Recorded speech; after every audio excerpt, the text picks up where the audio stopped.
defrauding statements. They didn't include the worst cities. They didn't include the cities with the worst crime. It was a fraud, just like their number of 818,000 jobs that they said they created turned out to be a fraud. President Trump, thank you. I'll let you respond. Well, I think this is so rich, coming from someone who has been prosecuted for national security crimes, economic crimes, election interference, has been found. StreamYard's back on. Sexual assault. StreamYard's working. Court appearance is in November in his own criminal sentencing.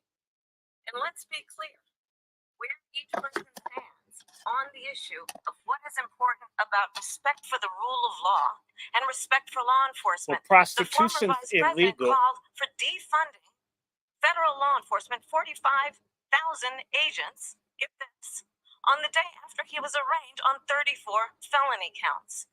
So let's talk about what is important in this race. It is important that we move forward, that we turn the page on this same old tired rhetoric and address the needs of the American people, address what we need to do. We need groceries. We need gas, bitch. Address what we need babies. To support our small businesses. Address bringing down the price of groceries. But frankly, the American people are exhausted with the same old tired playbook. Vice President Harris, thank you. Excuse me.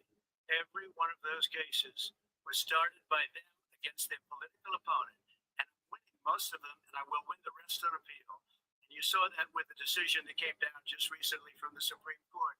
I'm winning most of them, but those are cases. It's called weaponization. In this country, lawfare. They weaponized the Justice Department. Every one of those cases was involved with the DOJ, from Atlanta and Fani Willis to the Attorney General of New York and the DA in New York.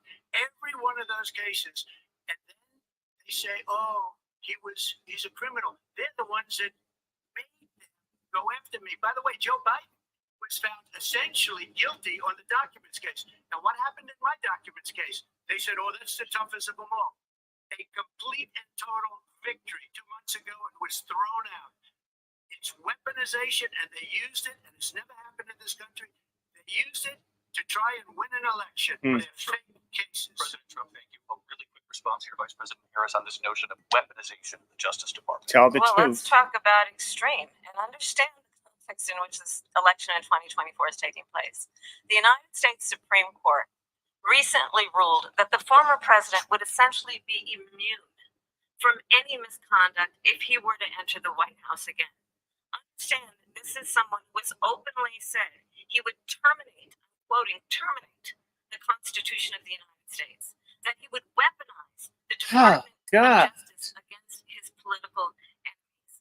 Someone who has openly expressed disdain for members of our military. Understand what it would mean if Donald Trump were back in the White House with no guardrails, because certainly we know now the court won't stop him. We know J.D. Vance is not going to stop him. It's up to the American people. Vice President Harris, thank you. Lindsay. Vice President Harris, in your last run for president. This is the one that weaponized, not me. She weaponized. I probably took a bullet to the head because of the things that they say about me. They talk about democracy. I'm a threat to democracy. They're the threat to democracy was a fake Russia investigation that went nowhere. We have a lot to get to. Lindsay? Vice President Harris, in your last run for president, you said you wanted to ban fracking. Now you don't. You wanted mandatory government buyback programs for assault weapons. Now your campaign says you don't. You supported decriminalizing border crossings. Now you're taking a harder line. I know you say that your values have not changed. So then why have so many of your policy value on the street has changed? So my values have not changed, and I'm going to discuss every one of the these questions are made but in particular, let's talk about fracking because we're here in Pennsylvania. I made that very clear in 2020. I will not ban fracking. I have not banned fracking as Vice President of the United States. And in fact, I was the tie-breaking vote on the Inflation Reduction Act, which opened new leases for fracking. My position is that we have got to invest in diverse sources of energy so we reduce our reliance on foreign oil. We have had the largest increase in domestic oil production in history because of an approach that recognizes that we cannot over-rely on foreign oil. As it relates to my values, let me tell you, I grew up a middle-class kid raised by a hardworking mother No, you who didn't. worked and saved and was able to buy our first home when I was a teenager.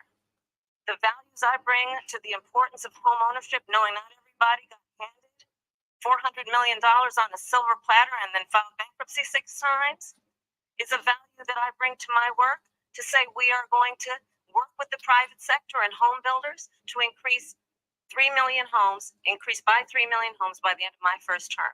My work that is related to having a friend when I was in high school who was sexually assaulted by her stepfather. Oh, look at she's And my playing it. focus then on protecting women and children from violent crime is based on a value that is deeply grounded in the importance of standing up for those who are most vulnerable. My work Not black that is people. about protecting Social Security and Medicare is based on long-standing work that I have done, protecting seniors from scams. Not My black seniors with values homes have in not Los Angeles. changed. And what is important is that there is a president who actually brings values and a perspective that is about lifting people up and not beating people down and name calling. Or The sucking true people measure down. of the leader is the leader who actually understands the strength is not in beating people down, it's in lifting people up. I intend to Lifting be that skirt that up. president. President Trump, your Well, first of all, I wasn't given $400 million. I wish I was. My father was a Brooklyn builder, Brooklyn, Queens, and a great father, and I learned a lot from him. But I was given a fraction of that, a tiny fraction, and I built it into many, many billions of dollars, many, many billions. And when people see it, they are even surprised. So we don't have to talk about that. Fracking, she's been against it for 12 years. Defund the police, she's been against that forever. She gave all that stuff up very wrongly, very horribly, and everybody's laughing at it, okay? They're all laughing. Mhm. She gave up at least 12 and probably 14 or 15 different policies. Like, she was big on defund the police. In Minnesota, she went out, wait a minute, I'm talking now. If you don't mind, please. Does that sound familiar? She went out in Minnesota and wanted to let criminals that killed people, that burned down Minneapolis, she went out and raised money to get them out of jail. She did things that nobody would ever think of. Now she wants to do transgender operations on illegal aliens that are in prison. This is a radical left liberal that would do this. She wants to confiscate your guns, and she will never allow fracking in Pennsylvania. If she won the election, fracking in Pennsylvania will end on day one. Just to finish one thing, so important in my opinion. So I got the business going like nobody has ever done before. That's right. When they took over, they got rid of it. They started fucked it getting rid all of up.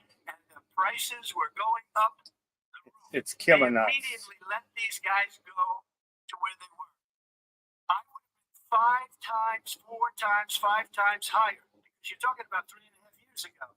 They got it up to where I was because they had no choice, because the prices of energy were quadrupling, doubling. You saw what happened to gasoline. So they said, let's go back to Trump. But if she won the election, the day after that election, they'll go back to destroying our country. And oil will be dead, fossil fuel will be dead. We'll go back to windmills, and we'll go back to solar, where they need a whole desert to get some energy to come out. You ever see a solar plant? By the way, I'm a big fan of solar. But they take 400, 500 acres of desert soil. President Trump, we have a lot of issues that we have to get to, but we're out of time. Thank you. Lindsay, thank you. We have an election in just 56 days. And I want to talk about the peaceful transfer of power, which, of course, we all know is a cornerstone of our democracy, and the role of a Peaceful president transfer in a of moment of power. crisis. Mr. President, on January 6th, you told your supporters to march to the Capitol. You said you would be right there with them. The country and the world saw what played out at the Capitol that day, the officers coming under attack. Aides in the West Wing say you watched it unfold on television off the Oval Office. You did send out tweets, but it was more than 2 hours before you sent out that video message telling your supporters to go home. Is there anything you regret about what you did on that day? You just said a thing that isn't covered. Peacefully and patriotically, I said during my speech, not later on. Peacefully and patriotically. I heard it. And nobody on the other side was killed. Ashley Babbitt was shot by an out-of-control police officer that should have never, ever shot her. It's a disgrace. But we didn't do this group of people that have been treated so badly. I ask, what about all the people that are pouring into our country and killing people that she allowed to pour in? She was That's the border right. czar. Remember that.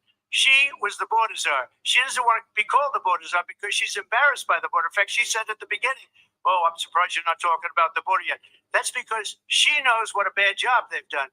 What about those people? When are they going to be prosecuted? When are these people from countries all over the world, not just South America? They're coming in from all over the world, David, all over the world, and crime rates are down all over the world because of it. But let me just when are those, David? When are those people going to be prosecuted? When are they going to be the people that prosecuted? burned down Minneapolis going That's to be right. prosecuted? That's right. Or in Seattle, That's they went right. into Seattle, they took over a big That's right. percentage of the city of Seattle. When are those people going to be Portland. prosecuted? But let me just ask You might ask her that question. You were the president. You were watching it unfold on television. It's a very simple question as we move forward toward another election. Is there anything you regret about what you did on that day? Yes, sir. I had nothing to do with that other than they asked me to make a speech. I showed up for a speech. I said, I think it's going to be big. I went to Nancy Pelosi and the mayor of Washington, D.C. Yes, he did. And the mayor put it back in writing, as you know. I said, this is going to be a very big rally or whatever you want to call it. And again, it wasn't done by me. It was done by others. I said, I'd like to give you 10,000 National Guard or soldiers. They rejected me. Nancy Pelosi rejected me. It was just 2 weeks ago. Her daughter has a tape of her saying she is fully responsible for what happened. That's I want right. to get rid of that tape. It would have never happened if Nancy Pelosi and the mayor of Washington did their job. Bowser, the I dyke. wasn't responsible for security. Nancy Pelosi was responsible. She didn't do her job. The question was about you as Sure. president, not about former Speaker Pelosi. But I do want Vice President Yeah, Harris to respond. answer it. I was Okay. at the Capitol on January 6th. Mhm. I was the vice president elect. I was also an acting senator. I was there. And on that day, the president of the United States invited a violent mob Violent mob. to attack our nation's capital, to desecrate our nation's capital. On that day, 140 law enforcement officers were injured, and some died. And understand, the former president has been indicted and impeached for exactly that reason. But this is not an isolated situation. Let's remember Charlottesville, where there was a mob of people carrying tiki torches, spewing anti-Semitic hate. And what did the president at the time say? There were 5 people on each side. Let's remember that when it came to the Proud Boys, a militia, the former president said, stand back and stand by. So for everyone watching who remembers what January 6th was, I say, we don't have to go back. Let's not go back. We're not going back. It's time to turn the page. And if that was a bridge She too said far that for shit you, well, earlier. there is a place in our campaign for you, It's time to change the IUD. for country, to stand for our democracy, to stand for rule of law, and to end the chaos, and to end the approach that attacking the foundations of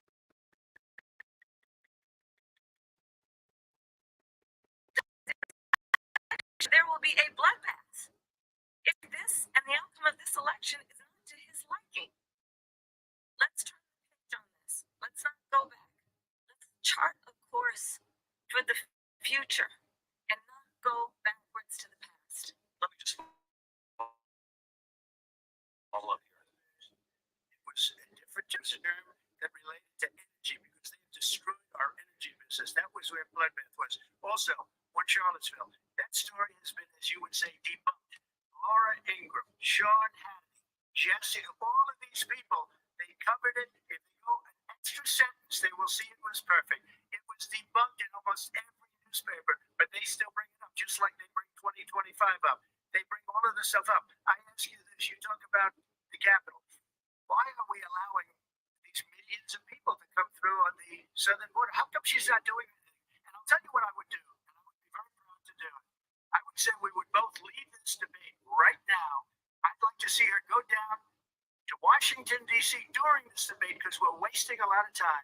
Go down to, she's been so bad, it's so ridiculous. Go down to Washington, D.C. and let her sign a bill to close up the border because they have the right to do it. They don't need bills. They have the right to do it. The President of the United States, you'll get him out of bed, you wake him up at 4 o'clock in the afternoon, you say, come on down to the office, let's sign a bill. If he signs a bill that the border is closed, all he has to do is say it to the border control. Phenomenal.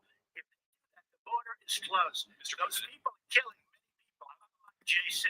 we talked immigration here tonight. I do want to focus on this next issue because it really brings us this into focus truth in these times that we're living in. Mr. President, for 3.5 years after you lost the 2020 election, you repeatedly falsely claimed that you won, many times saying you won in a landslide. In the past couple of weeks leading up to this debate, you have said, quote, you lost by a whisker, that you, quote, didn't quite make it, that you came up a little bit short. Are you acknowledging that you lost in 2020? No, I don't know. I But you said did that say sarcastically. You know that. We said, oh, we lost by a whisker. That was said sarcastically. Look, there's so much proof. All you have to do is look at it. And they should have sent it back to the legislatures for approval. I got almost 75 million votes, the most votes any sitting president has ever gotten. I was told if I got 63, which was what I got in 2016. The election, people should never be thinking about an election as fraudulent. We need two things. We need walls, and we have to have it. We have to have borders, and we have to have good elections. Our elections are bad. And a lot of these illegal immigrants coming in, they're trying to get them to vote. They can't even speak English. They don't even know what country they're in practically. And these people are trying to get them to vote. And that's why they're allowing them to come into our country. I did watch all of these pieces of video. I detect the sarcasm, lost by a whisker, we didn't quite make it. And we should just point out here as clarification, and you know this, you and your allies, 60 cases in front of many judges, many of them No judge looked at it. So they said we didn't have standing. That's the other thing. They said we didn't have standing, a technicality. Can you imagine a system where a person in an election doesn't have standing? The President of the United States doesn't have standing. That's how we lost. If you look at the facts, and I'd love to have you do a special on it, I'll show you Georgia, and I'll show you Wisconsin, and I'll show you Pennsylvania, and I'll show you. We have so many facts and statistics, but you know what? That doesn't matter. Because we have to solve the problem that we have right now. That's old news. And the problem that we have right now is we have a nation in decline, and they have put it into decline.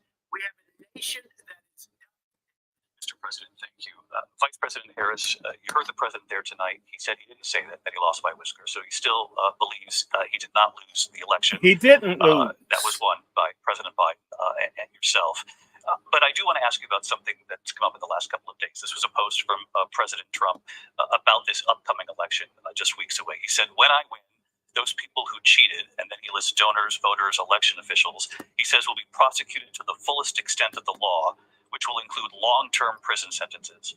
One of your campaign's top lawyers responded saying, we won't let Donald Trump intimidate us. We won't let him suppress the vote. Is that what you believe he's trying to do here? Donald Trump was fired by 81 million people. So let's be clear about that. Are you sure? And clearly he is having a very difficult time processing that. But we cannot afford to have a president of the United States who attempts, as he did in the past, to upend the will of the voters in a free and fair election. And I'm going to tell you that I have traveled the world as Vice President of the United States, and world leaders are laughing at Donald Trump. I have talked with military leaders, some of whom work with you, and they say you're a disgrace. And when you then talk in this way in a presidential debate and deny what over and over again are court cases you have lost because you did in fact lose that election, it leads one to believe that perhaps we do not have in the candidate to my right the temperament or the ability to not be confused about fact. That's deeply troubling, and the American people deserve better. I'll give you 1 minute to respond, Mr. President. Let me just say about world leaders. Viktor Orban, one of the most respected men, they call him a strong man. He's a tough person, smart. Prime Minister of Hungary. They said, why is the whole world blowing up? 3 years ago it wasn't. Why is it blowing up? He said, because you need Trump back as president. They were afraid of him. China was afraid, and I don't like to use the word afraid, but I'm just quoting him. China was afraid of him. North Korea was afraid of him. Look at what's going on with North Korea, by the way. He said Russia was afraid of him. I ended the Nord Stream 2 pipeline, and Biden put it back on day one, but he ended the XL pipeline. The XL pipeline in our country, he ended that. But he let the Russians build a pipeline going all over Europe and heading into Germany, the biggest pipeline in the world. Look, Viktor Orban said it. He said the most respected, most feared person is Donald Trump. We had no problems when Trump was president, but when this weak, pathetic man that you saw at a debate just a few months ago, that if he weren't in that debate, he'd be running instead of her. She got no votes. He got 14 million votes. What you did, you talk about a threat to democracy. He got 14 million votes, and they threw him out of office. And you know what? I'll give you a little secret. He hates her. He can't stand her. But he got 14 million votes. They threw him out. She got 0 votes. And when she ran, she was the first one to leave because she failed. She's running. I don't understand the problem with it because Your time is I up. think we're going to do very well. They're going to do well. You got my vote, Hamas baby. war and the hostages who are still being held, Americans. You got my among them. vote. Vice President I Harris in December, care you not. said, I care quote, not a Israel has the right damn to defend itself. who But you doesn't added, like me. quote, it matters I how, can't wait. saying international I'm going to vote humanitarian early law for must Trump. be respected. Shit, I Israel wish I must could do more to cheat. protect innocent civilians. You said that 9 months He's ago, got to now win. an estimated 40,000 Palestinians are 80 dead. million Nearly votes my 100 ass. hostages remain. Just last week, Prime Minister Benjamin Where are those Netanyahu voters said now? there's not a deal in the making. President Biden has not been able to break through the stalemate. How would you do it? Genocide in Palestine. Oh, Well, lie, bitch. let's understand how it got My husband's on Jewish. October 7th, Hamas, a terrorist organization, slaughtered 1,200 Israelis. Many of them young people who were simply attending a concert. Slaughtered. Were forcibly raped. And so, absolutely, Good What? evening, doctor. Wait a minute. Something crazy happened. Uh-oh, it cut off. Oh my God. It cut off, y'all. Did it? Yeah, what the hell is this? I don't know. It putting the power it cut off, y'all, and they said women were raped. Hold on. It'll be back in 2 seconds. We need a ceasefire deal and we need the hostages out. So we will continue to work around the clock on that. Work around the clock, also understanding that we must chart a course for a 2-state solution. It's too And late. in They've that taken solution, everything. There must be security for the Israeli people and Israel, and an equal measure for the Palestinians. But the one thing I will assure you always, I will always give Israel the ability to defend itself. So we're going to give them particular weapons? As it relates to Iran and any threat that Iran and its proxies pose to Israel. But we must have a 2-state solution where we can rebuild Gaza, where the Palestinians have security, self-determination, and the dignity they so rightly deserve. President Trump, how would you negotiate with Netanyahu and also Hamas in order to get the hostages out and prevent the killing of more innocent civilians in Gaza? If I were president, it would have never started. If I were president, Russia would have never, ever, I know Putin very well, he would have never, there was no threat of it either, by the way, for 4 years, have gone into Ukraine and killed millions of people when you ended up, far worse than people understand. Ukraine and killed millions of people. About Israel all of a sudden. She hates Israel. She wouldn't even meet with Netanyahu when he went to Congress to make a very important speech. She refused to be there because she was at a sorority party. She wanted to go to the sorority party. She hates Israel. If she's president, I believe that Israel will not exist within 2 years from now. And I've been putting predictions, and I hope I'm wrong about that one. She hates Israel. At the same time, in her own way, she hates the Arab population because the whole place is going to get blown up. Arabs, Jewish people, Israel will be gone. It would have never happened. Iran was broke under Donald Trump. Now Iran has $300 billion because they took off all the sanctions that I had. Iran had no money for Hamas or Hezbollah or any of the 28 different spheres of terror, and they are spheres of terror, horrible terror. They had no money. It was a big story, and you know it. You covered it very well, actually. They had no money for terror. They were broke. Now they're a rich nation, and now what they're doing is they're spreading that money around. Look at what's happening with the Houthis and Yemen. Look at what's going on in the Middle East. This would have never happened. I will get that settled and fast, and I'll get the war with Ukraine and Russia ended. If I'm president-elect, I'll get it done before even becoming president. Vice President Harris, he says you hate Israel. No, that's absolutely not true. I have It dropped again. Damn. Y'all saw that. They are messing with this thing tonight, people. my entire career in life supported Israel and the Israeli people. He knows that he's trying to again divide and distract from the reality, which is it is very well known that Donald Trump is weak and wrong on national security and foreign policy. It is Woo. well known that he No. admires dictators, wants to be a dictator on day one, according to himself. It is well known that he said of Putin that he can do whatever he wants in going to Ukraine. It is well known that he said when Russia went into Ukraine, it was brilliant. It is well known he exchanged love letters with Kim Jong-un, and it's absolutely well known that these dictators and autocrats are rooting for you to be president again because they're so clear. They can manipulate you with flattery and favors.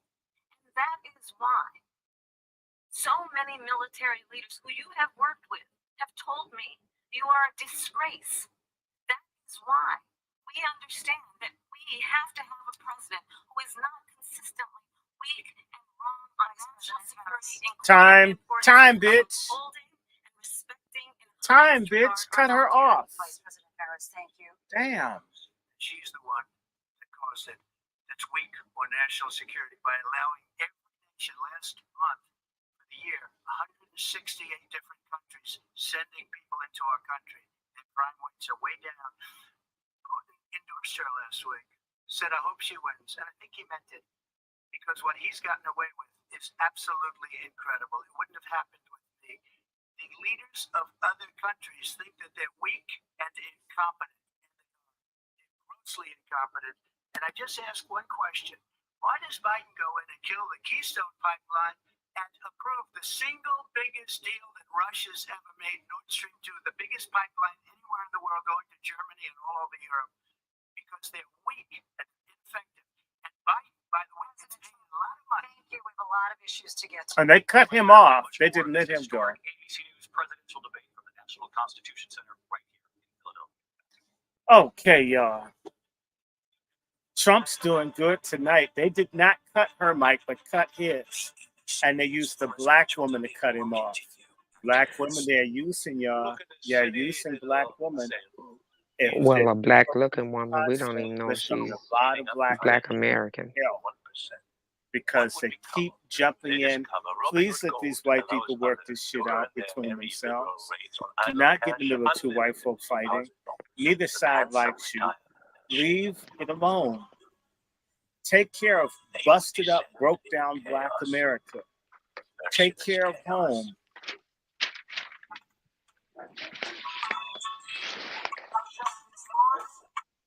Okay, I'm gonna turn the commercial off. This is a halftime, y'all. Trump is doing good. Kamala lied. They're blaming Trump for the policies of Biden. They're blaming Trump for COVID, which was set up by the big pharmaceutical corporations, and he got jumped. It's amazing. But if you don't read, if you don't research, it's amazing.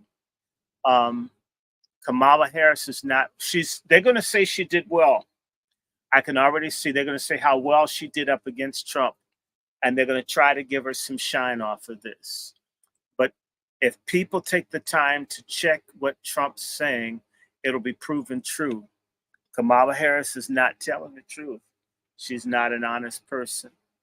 Okay? Hoes will always be hoes. Period. By the way, Sister Nikki Rose, Black Rose, I sent you a link to your email. So I thank you, Sister Miriam, for being with me. I want to let everybody know that I changed the name on my StreamYard, and they let me in. I had to change it. They defend people. I had to change the way I named this. Then they let me up here. Trust me, censorship is real. Put in something that's offensive towards someone they like, and they'll censor you. I agree with you, Romeo Champ. He says when the people fact check, they're going to be shot. Kamala's a liar. She's a hoe. Biden's a crook. And all these military people that have worked against Trump are lying. Their career's no one stake.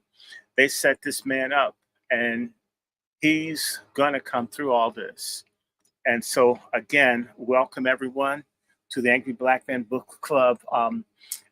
Kumswalla, Presidential Debate Watch Party. I'm Dr. Randy Short, your host. I want to remind everybody that we're not just doing this. I'm shouting out to all good Black women, warrior sisters that are sisters in arms, standing up for justice, that we're going to have a WASI summit on the 14th of December. Sister Miriam, Sister Star, Sister Black Rose, all of you sisters need to email me at wrandyshort@gmail.com. Your bios. Chef C is breathing down my back. I can't write your damn bios for you. Ladies, get off your asses and get me a bio. We want to be talking about Black women's health, and there's also basically things like self-defense, trying to get Sister Keisha, sisters that know about firearms. Y'all need to know about guns with all these illegals with their machetes and shit. So the WASI Summit is December 14th. We want your contributions. We want to have shirts and other things. And we hope by January, we're going to have our men and women together. Or if not, we'll do it February on Valentine's Day. We're going to move forward. Let me check and see if this hole is back on. I think the break is over. Not on mine. It's not. So I want everybody to know that. And if you like this, by the way, I'm feeling better. I appreciate everybody for praying. The great news is my PSA has dropped by almost 30%. So it's working. The herbs, the prayers. I have a great herbal consultant by the name of Azima. If you guys are dealing with a health issue, I recommend that you hire her. She's not expensive. She can consult and tell you how to fight for your health. I had to interrupt my initial stream because one of my sisters has a friend whose heart is functioning at like 14, 15%, and we don't want her to die. Someone reached out to me, so I stopped to try to look out and see what I could do. That's why I ended the earlier stream or the earlier live. But Mother Azima, she's the bomb. I'm doing better because a Black woman scientist advises me. Father knows best. My email is wrandyshort@gmail.com. I put my email and stuff out everywhere for people. If they really want to contact me, just write me. I try to write everybody back. Email me. It's real easy. I try to write people back. If you email me, I'll forward you her email, and she will write you back. If she doesn't, email me, or we'll figure out you call. As long as stuff is rational, I don't mind if people call me. Just know a lot of niggas are nuts. They call with a lot of bullshit. I don't want booty calls. But if you email me, I promise you. So we've had several people. They're back. Okay, I'm still on commercials, Bruce. Well, this is Fox. What the hell is this? What is this? Debate. Damn. Okay. Is it back? It's still commercials. We're getting it different. I've got 25 seconds of commercials before they'll let me see. But Azima, reach out. We're eventually going to start doing stuff to help people around health. I wanted to before, and I was dying, guys. So I'm glad to be alive.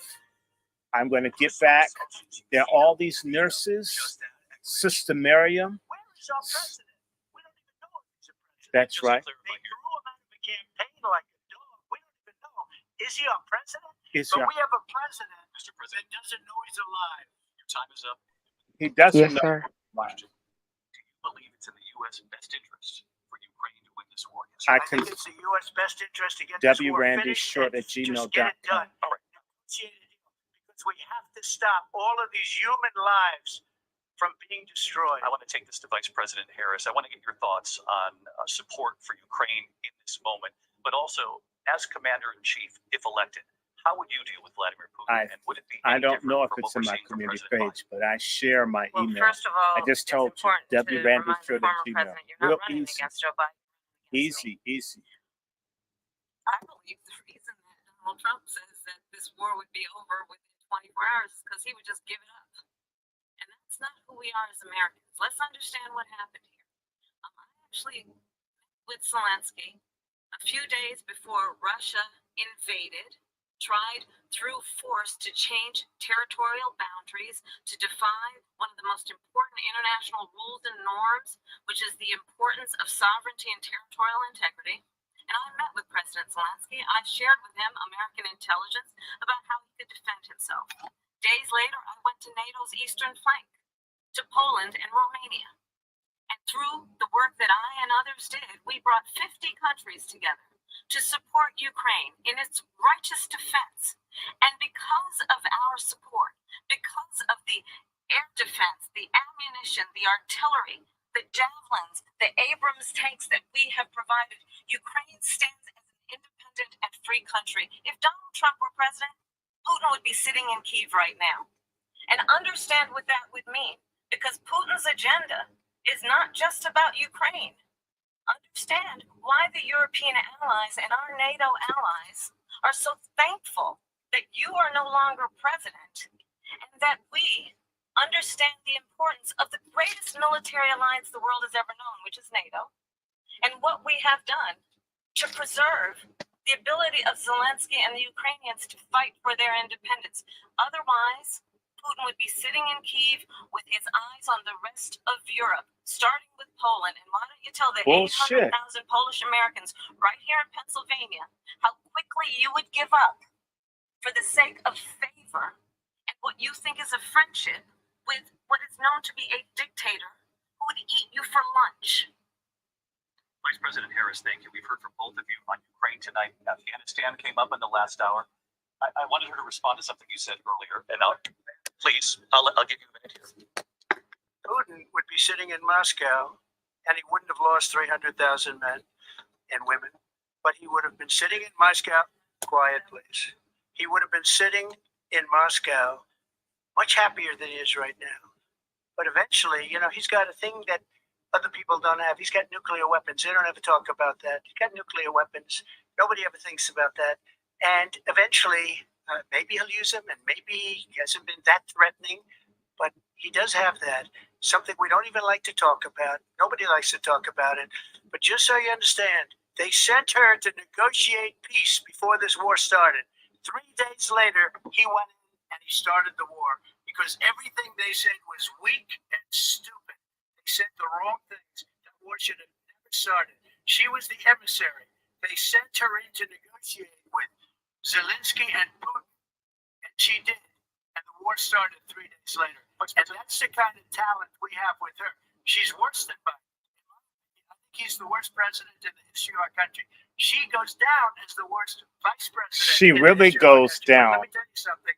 She is a horrible sent her into negotiate as soon as they left. Putin did the invasion. President Trump, thank you. Did bring up something. You said she went to negotiate with Vladimir Putin. Vice President Harris, have you ever met Vladimir Putin? Can you clarify tonight? Yet again, I said at the beginning of this debate, you're going to hear a bunch of lies coming from this fellow. And that is another one. When I went to meet with President Zelensky, I've now met with him over 5 times. The reality is, it has been about standing as America always should, as a leader upholding international rules and norms, as a leader who shows strength, understanding that the alliances we have around the world are dependent on our ability to look out for our friends and not favor our enemies. You adore strongmen instead of You like strong men democracy. too. And that is very much what is at stake here. The President of the United States is Commander-in-Chief, and the American people have a right to rely on a president who understands the significance of America's role and responsibility in terms of ensuring that there is stability and ensuring we stand up for our principles and not sell them for the benefit of personal Speaking of flattery. selling, We talked about Ukraine and Vladimir Putin. I do want to talk about Afghanistan. It came up in the first hour of this debate. I want to move on to Afghanistan. Said Trump did the most amazing thing I've ever seen. He got these countries, the 28 countries at the time, to pay up. He said, I've never seen, he's the head of NATO. He said, I've never seen, for years we were paying almost all of NATO. We were being ripped off by European nations, both on trade and on NATO. I got them to pay up by saying one of the statements you made before, if you don't pay, we're not going to protect you. President Otherwise, Trump. we would have never gotten it. He said it was one of the most incredible jobs that he's ever seen done. Thank you. I want to turn to Afghanistan. It came up in the first hour of the debate, and we witnessed a poignant moment today on Capitol Hill, honoring the soldiers who died in the chaotic withdrawal from Afghanistan. I do want to ask the Vice President, do you believe you bear any responsibility in the way that withdrawal played out? Well, I will tell you, I agreed with President Biden's decision to pull out of Afghanistan. 4 presidents said they would, and Joe Biden did. And as a result, America's taxpayers are not paying the $300 million a day we were paying for that endless war. And as of today, there is not one member of the United States military who is in active duty in a combat zone in any war zone that's a around the lie. world. They're First in time this Syria, century. But let's understand how we got and they've to died where we too. are. Donald Trump, when he was president, negotiated one of the weakest deals you can imagine. He calls himself a deal maker. Even his national security advisor said it was a weak, terrible deal. And here's how it went down. He bypassed the Afghan government. He negotiated directly with a terrorist organization called the Taliban. The negotiation involved the Taliban getting 5,000 Taliban terrorists released. And get this,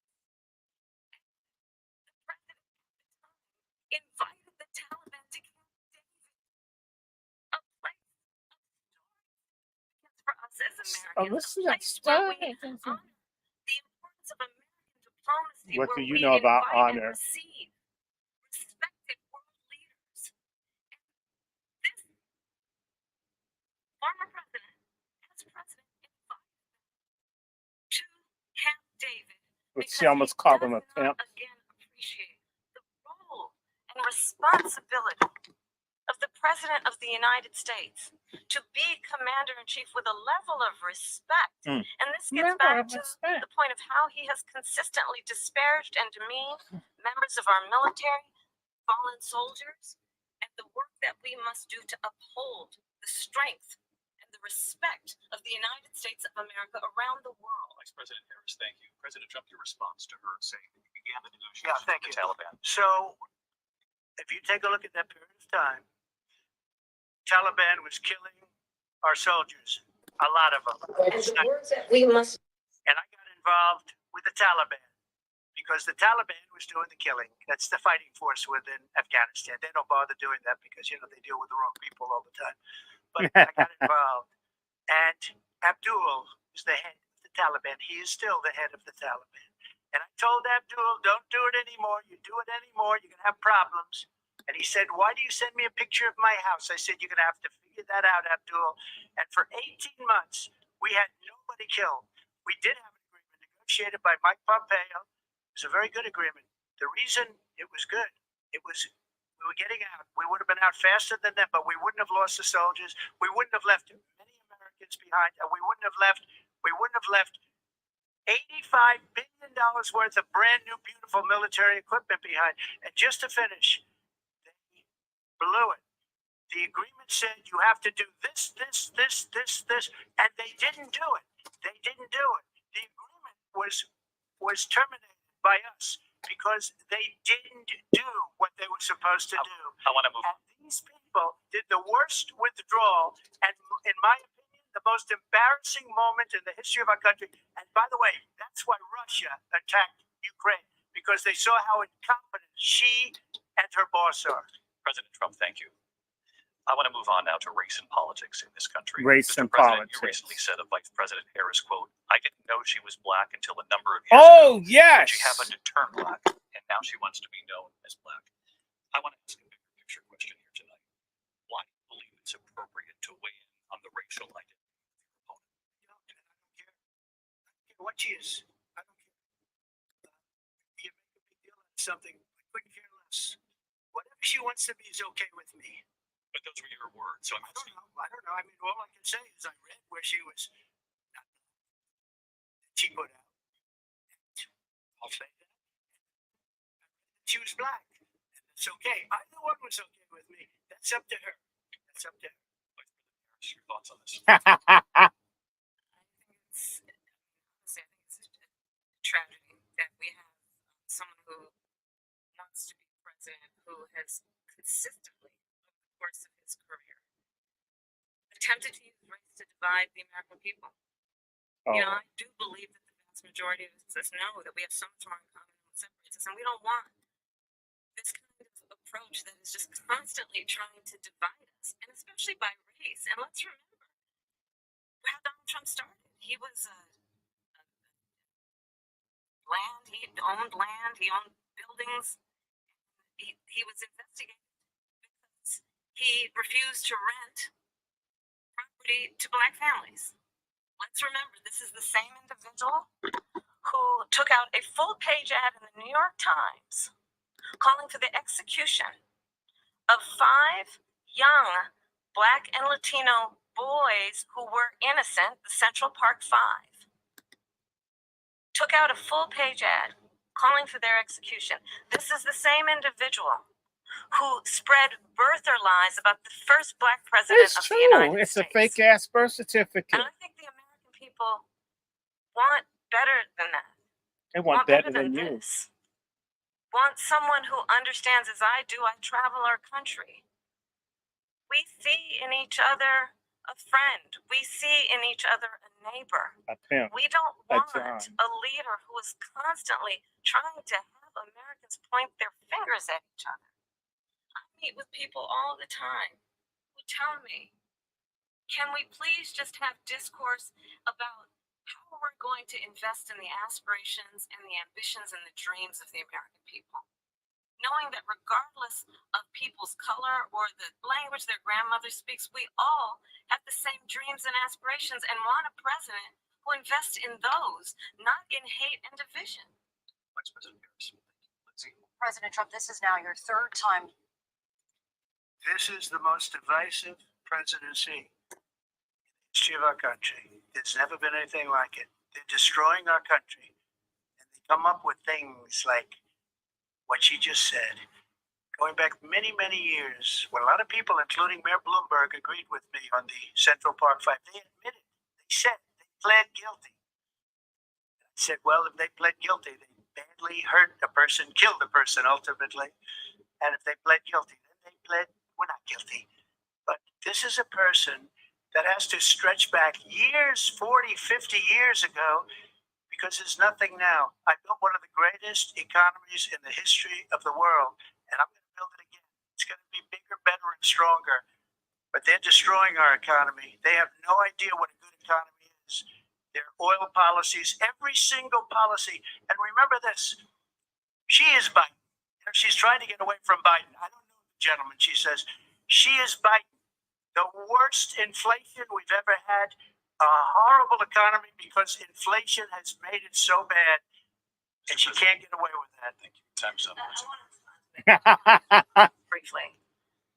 Clearly, I'm not Joe Biden, and I'm certainly not Donald Trump.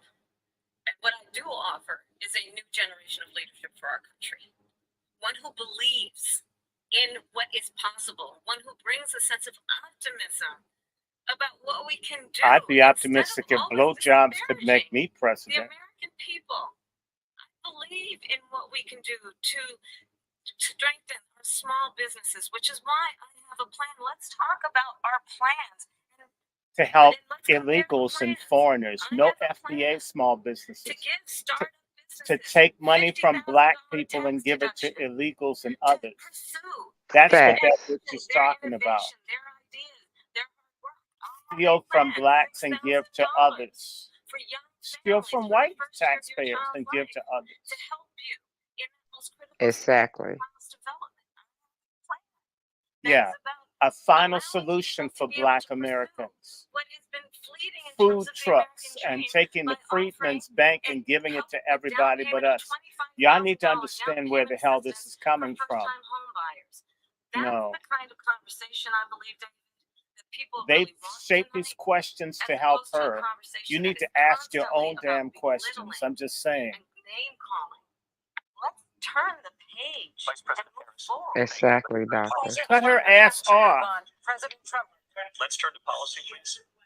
To defund the police, she Defund- has a plan to confiscate everybody's gun. President She Trump, has you a do plan have to to move on allow fracking in Pennsylvania or anywhere else. Okay. That's what her plan is until just recently. I just need to respond. President Trump. Cut her off. I'm sorry. we're gonna- Cut her off. Cut the bitch off. President Trump Deal with her is like you do with him. Cut him off. Thank you. long vowed to repeal and replace the Affordable Care Act, also known as Obamacare. You Obamacare. failed to accomplish that. You now say you're They going to got like keep 2 minutes Obamacare, left. quote, unless we can do something much better. Last month you said, quote, we're working on it. So tonight, 9 years after you first started running, do you have a plan, and can you tell us what it is? Obamacare was lousy health care. Woo. Always was. It's not very good today. And what I said, that if we come up with something, and we are working on things, we're going to do it and we're going to replace it. But remember this, I inherited Obamacare because Democrats wouldn't change it. They wouldn't vote for it. They were unanimous. They wouldn't vote to change it. If they would have done that, we would have had a much better plan than Obamacare. But the Democrats came up, they wouldn't vote for it. I had a choice to make when I was president. Do I save it and make it as good as it can be, never going to be great, or do I let it rot? And I felt I had an obligation, even though politically it would have been good to just let it rot and let it go away. I decided, and I told my people, the top people, and they're very good people. I have a lot of good people in that administration. We read about the bad ones. We had some real bad ones too, and so do they. They have really bad ones. The difference is they don't get rid of them. But let me just explain. I had a choice to make. Do I save it and make it as good as it can be, or do I let it rot? And I saved it. I did the right thing. But it's still never going to be great, and it's too expensive for people.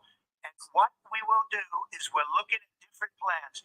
If we can come up with a plan that's going to cost our people, our population, less money and be better health care than Obamacare, then I would absolutely do it. But until then, I'd run it as good as it can be run. So just a yes or no, you still do not have a plan. I have concepts of a plan. I'm not president right now. But if we come up with something, I would only change it if we come up with something that's better and less expensive. And there are concepts and options we have to do that. And you'll be hearing about it in the not too distant future. Vice President Harris, in 2017, you supported Bernie Sanders' proposal to do away with private insurance and create a government healthcare system. 2 years later, you proposed a plan that included a private insurance option. What is your plan today? Well, first of all, I absolutely support, and over the last 4 years as vice president, private healthcare options. But what we need to do is maintain and grow the Affordable Care Act. But I'll get to that, Lindsay. I just need to respond to a previous point that the former president has made. I've made very clear my position on fracking and this business about taking everyone's guns away. Tim Walz and I are both gun owners. We're not taking anybody's guns away. So stop with the continuous lying about this stuff. As as it relates to the Affordable Care Act, understand, just look at the history to know where people stand. When Donald Trump was president, 60 times he tried to get rid of the Affordable Care Act. 60 times. I was a senator at the time when I will never forget the early morning hours when it was up for a vote in the United States Senate. And the late, great John McCain, who you have disparaged Good. as being, you don't like him, you said at the time, because he got caught. He was an American hero. The late, great John McCain, I will never forget that night, walked onto the Senate floor and said, no, you don't. No, you don't. No, you don't get rid of the Affordable Care Act. You have no plan. And what the Affordable Care Act has done is eliminate the ability of insurance companies to deny people with pre-existing conditions. I don't have to tell the people watching tonight, you remember what that was like? Remember when an insurance company could deny if a child had asthma, if someone was a breast cancer survivor, if a grandparent had diabetes? And thankfully, as I've been vice president, and we over the last 4 years have strengthened the Affordable Care Act, we have allowed for the first time Medicare to negotiate drug prices on behalf of you, the American people. Donald Trump said he was going to allow Medicare to negotiate drug prices. He never did. We did. And now we have capped the cost of insulin at $35 a month. Since I've been vice president, we have capped the cost of prescription medication for seniors at $2,000 a year. And when I am president, we will do that for all people, understanding that the value I bring to this is that access to health care should be a right and not just a privilege of those who can afford it. And the plan has to be to strengthen the Affordable Care Act, not get rid of it, but roll up in terms of where Donald Trump stands on that. I want to move to an issue that's important for a lot of mistake. Number one, John McCain fought. Yes, we can hear you now over there. But it wasn't only him. It were all of the Democrats that kept it going. And you know what? We can do much better than Obamacare. Much less money. But she won't improve private insurance for people, private medical insurance. That's another thing she doesn't want to get. People are paying privately for insurance that have worked hard and made money, and they want to have private. She wants everybody to be on government insurance where you wait 6 months for an operation that you need immediately. President Trump, thank you. We have another issue that we'd like to get to that's important for a number of Americans, in particular younger voters, and that's climate change. Oh, President Trump, with bullshit. regard to the environment, Let me make you a say that bow we have to have clean air and clean water. Vice President Harris, you call climate change an existential threat. The question to you both tonight is, what would you do to fight climate change? And Vice President Harris, we'll start with you. 1 minute for you each. Well, the former president had said that climate change is a hoax. And what we know is that it is very real. You ask anyone who lives in a state who has experienced these extreme weather occurrences, who now is either being denied home insurance or it's being jacked up. You ask anybody who has been the victim of what that means in terms of losing their home, having nowhere to go. We know that we can actually deal with this issue. The young people of America care deeply about this issue. And I am proud that as vice president over the last 4 years, we have invested $1 trillion in a clean energy economy, while we have also increased domestic gas production to historic levels. We have created over 800,000 new manufacturing jobs while I have been vice president. We have invested in clean energy to the point that we are opening up factories around the world. Donald Trump said he was going to create manufacturing jobs. He lost manufacturing jobs. And I'm also proud to have the endorsement of the United Auto Workers and Sean Fain, who also know that part of building a clean energy economy includes investing in American-made products, American automobiles. It includes growing what we can do around American manufacturing and opening up auto plants, not closing them like happened under Donald Trump. President Harris, thank you. That didn't happen under Donald Trump. Let me just tell you, they lost 10,000 manufacturing jobs this last month.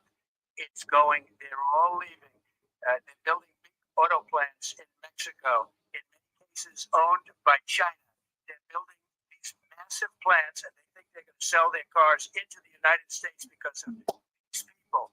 What they China is unbelievable, but we're not going to let that. We'll put tariffs on those cars so they can't come into our country, because they will kill the United Auto Workers and any auto worker. whether it's in Detroit or South Carolina or any other place.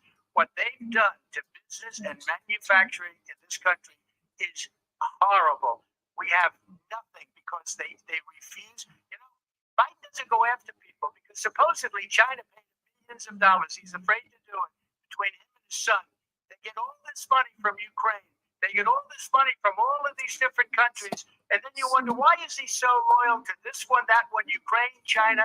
Why is he? Why did he get $3.5 million from the mayor of Moscow's wife? Why did she pay him $3.5 million? This is a crooked administration, and they're selling our country down the tubes. President Trump, thank you. Thank you. We'll be right back with closing statements from both of our candidates in a historic night as ABC News presidential debate from Philadelphia. Dun, dun, dun, dun, dun, dun, dun, dun. I feel like doing my song. Okay. After this. I've been working on it. Oh, Miriam, I got a song for Kamala. It's great too. Black Rose. Yes. I've been working on the words, tightening them up. Good evening to you, Sister Rose. Hoes be lying. Okay, guys.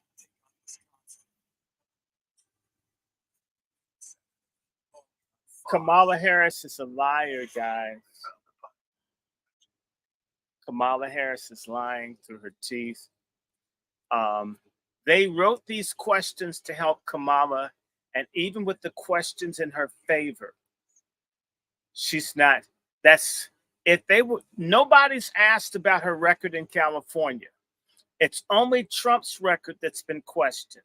I want you guys to notice that. Nothing about California has come up, which is where the body of her career. They've gone back to the 70s for Trump, but won't go back to the 90s. Going to the ho-ho. This is crazy. And that little black woman there hasn't said anything. Okay, so I'm just sorry. I'm sick and tired of professional sellout black holes out there who never speak up on black issues, ever. They see themselves as being in a separate race, like being black and female means that you're not black anymore. It's a big problem. And she's first one to talk about baby killing. I mean, that's a big thing about killing children. And they've made black women the face of killing children. Y'all sisters need to understand they're making y'all the face of trans. Don't y'all see this? Don't any of you black women feel this? I mean, do you guys have any sensitivity? Where's your empathy? It's your image. The black man is not the image of baby killing. Abandoning a baby is very different from killing one. Okay. I'm sorry. And I would go further to say that they kill thousands of babies when they have botched abortions. It's in the thousands. Sometimes they drown babies in formaldehyde, suffocate them. This happens all over the country. There's no laws. In fact, I was up on Capitol Hill with people trying to get a law where people had to record these failed abortions. In America, there are millions of abortions every year, at least a good million plus. Thousands of babies survive the abortion process, and they still kill them. Wake up. And by the way, black women get roughly 35% of the abortions in this country. A whole bunch of black babies. There are more black babies killed once born than folks being killed by cops. That should matter, but it shows how heartless and how brutal and how insane. Once murdering children is seen as health care, then it says to a woman, you have the right to kill because you're female. That's where this lack of accountability and lack of responsibility and lack of self-criticism that's an epidemic among black women in this country. It's bad. And it makes you a heartless, mean person. And sometimes I can tell if a woman's killed children because there's a coldness, there's a meanness in a woman that can murder multiple children inside of herself. And a lot of women out here are serial killers of their own children. Real talk. You are too a murderer if you've killed children. I don't care. I'm not trying to lay down with you. So I don't need to be friends or be understood or liked. Okay, I'm not that kind of black person. In fact, I'm a kind of black person that grew up with white folks, not because I wanted to be around white people. That's how I grew up and learned how not to have black people around all the time and need to be liked and fit in, because that wasn't an option. So I know what it's like to stand on my own. And that means I don't need to be popular. A whole lot of Negroes need to be loved. I don't need to be loved by people that are wrong. In fact, dislike me. Tonight. The time has come for closing statements. Closing Vice President statements. Harris, So I think you've heard tonight What was that? two very different visions for our country. One that is focused on the future, and the other that is focused on the past. And an attempt to take us backward. But we're not going back. And I do believe that the American people know we all have so much more in common than what separates us. And we can chart a new way forward. And a vision of that includes having a plan, understanding the aspirations, the dreams, the hopes, the ambition of the American people, which is why I intend to create an opportunity economy, investing in small businesses, in new families, in what we can do around protecting seniors, what we can do that is about giving hardworking folks a break and bringing down the cost of living. I believe in what we can do together that is about sustaining America's standing in the world and ensuring that we have the respect that we so rightly deserve, including You don't deserve respect. respecting our military and ensuring What we about have respecting the the most faithful fighting unborn? force in the Respecting world. foundational I Black will be a Americans? president that will protect our Respecting fundamental rights and virginity? freedoms, including Respecting the right of a woman to binary make decisions sexuality? about her own body and not have Her government own body tell her when the what to do. baby's with another I'll person? tell you, I started my career as a prosecutor. I was a DA, I was an attorney And general, you fucked a up United States senator, California. and now vice president. I've only had one client, the people. And I'll tell you, as What a about Willie prosecutor, Brown? I never What about asked Montel? a victim or a witness, are you a Republican or a Democrat? The only thing I ever asked them, That's because you've been in Are you blue okay? states. and that's the kind of president we need right now. Yes, if they were Someone white who and cares rich. about you and is not putting themselves first. I intend to be a She president put for all herself Americans first. and focus on what we can do over the next 10 and 20 years to build back up our country by investing right now in you, the American people. Vice President Harris, thank you. President Trump. Please sit down. So she just started by saying she's going to do this, she's going to do that, she's going to do all these wonderful things. Why hasn't she done it? She's been there for 3.5 years. They've had 3.5 years to fix the border. They've had 3.5 years to Deal with create them. jobs and all the things we talked about. Why hasn't she done it? She should leave right now, go down to the beautiful White House, go to the Capitol, get everyone together and do the things you want to do, but you haven't done it, and you won't do it. Because you believe in things that the American people don't believe in. That's right. You believe in things like, we're not going to frack, we're not going to take fossil fuel, we're not going to do things Kill that are live going to make babies. this country strong, whether you like it or not. Give reparations Germany to tried that, illegals. And within 1 year, they were back to building normal energy plants. We're not ready for it. We can't sacrifice our country for the sake of bad vision. But I just ask one simple question. Why didn't she do it? We're a failing nation. We're a nation that's in serious decline. We're being laughed at all over the world. That's all right. over the world they laugh. I know the leaders very well. Black Americans are They being call laughed me- at by we're tethers. laughed at all over the Everybody world. They don't mocks understand what happened us. to us as a nation. We're not a leader. We don't have any Hindus idea like what's Kamala are going on. laughing at We have us. wars going on in the Middle East. We have wars going on with Russia and Ukraine. We're going to end up in a third world war, and it'll be a war like no other because of nuclear weapons, the power of weaponry. I rebuilt our entire military. She gave a lot of it away to the Taliban. She gave it to Afghanistan.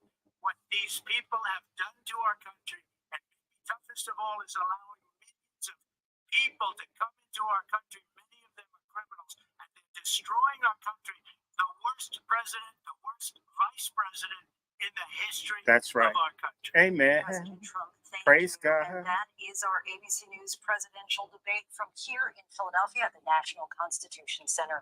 I'm Lindsay Davis. And I'm David Muir. Thank you for watching here in the And U.S. she's all as over the world, white and as from all he of us here at is. ABC News.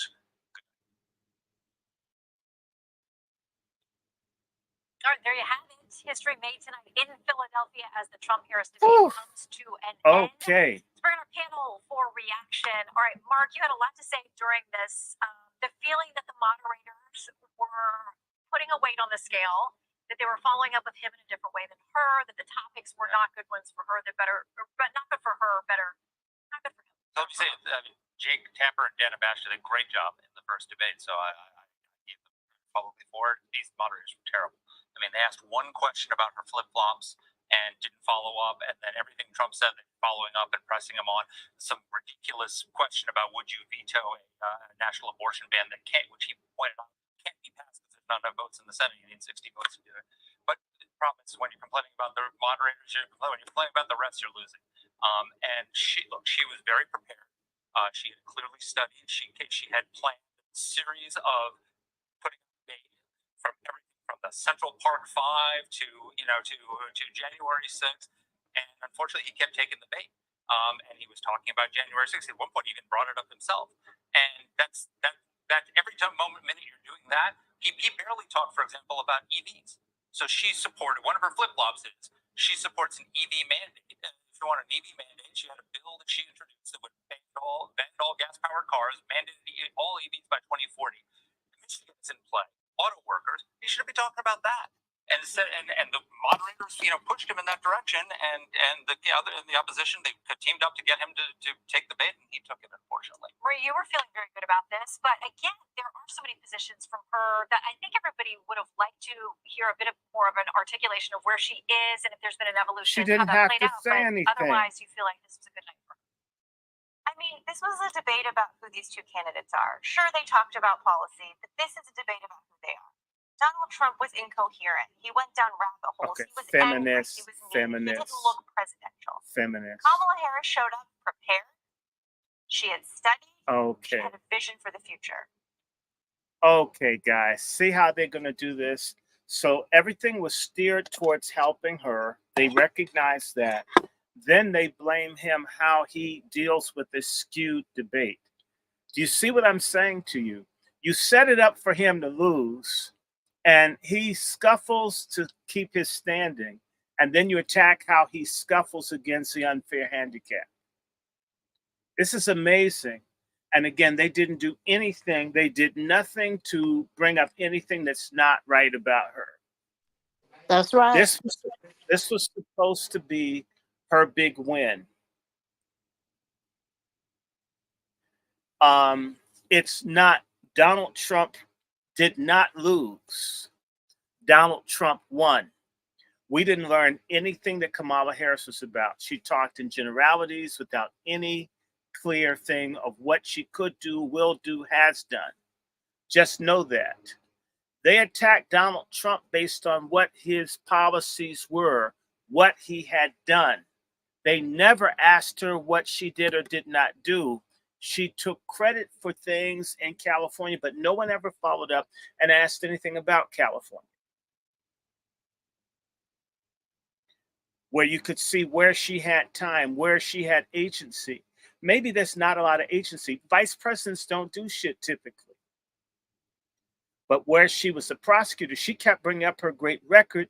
No one questioned, not one. Understand that's a setup. I could tell you as a black man applying for a stupid ass job, I got asked more probing questions. And any black man out here who's ever applied for a job, whether you had a black woman HR person that was being a bitch or a racist white person, you got asked more direct questions than what Kamala got asked to run for the presidency of the country. It was all softball. And whatever she said, they took it as truth and moved on.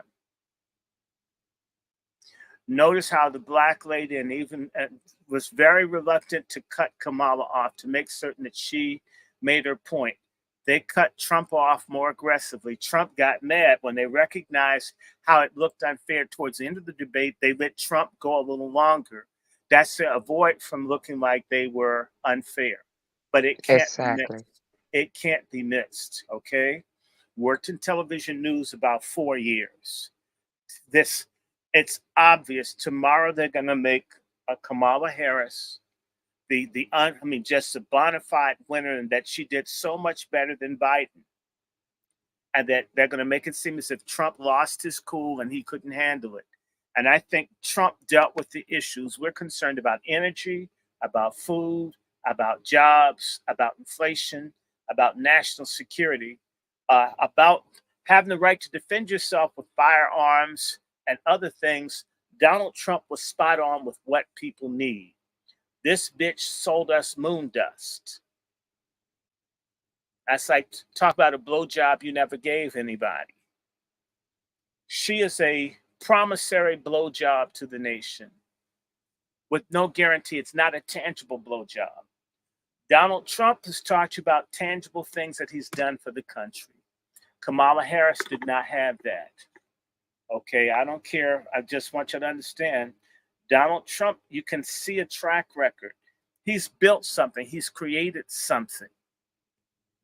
Bitch lied and said he had $400 million. Now, the real question is, how is Kamala Harris worth almost $20 million as a public servant? That means that bitch has been paid off. So even if Donald Trump got money from his father, you could see how he could become a billionaire having had a few million to play with, versus a person that said that they came from very little.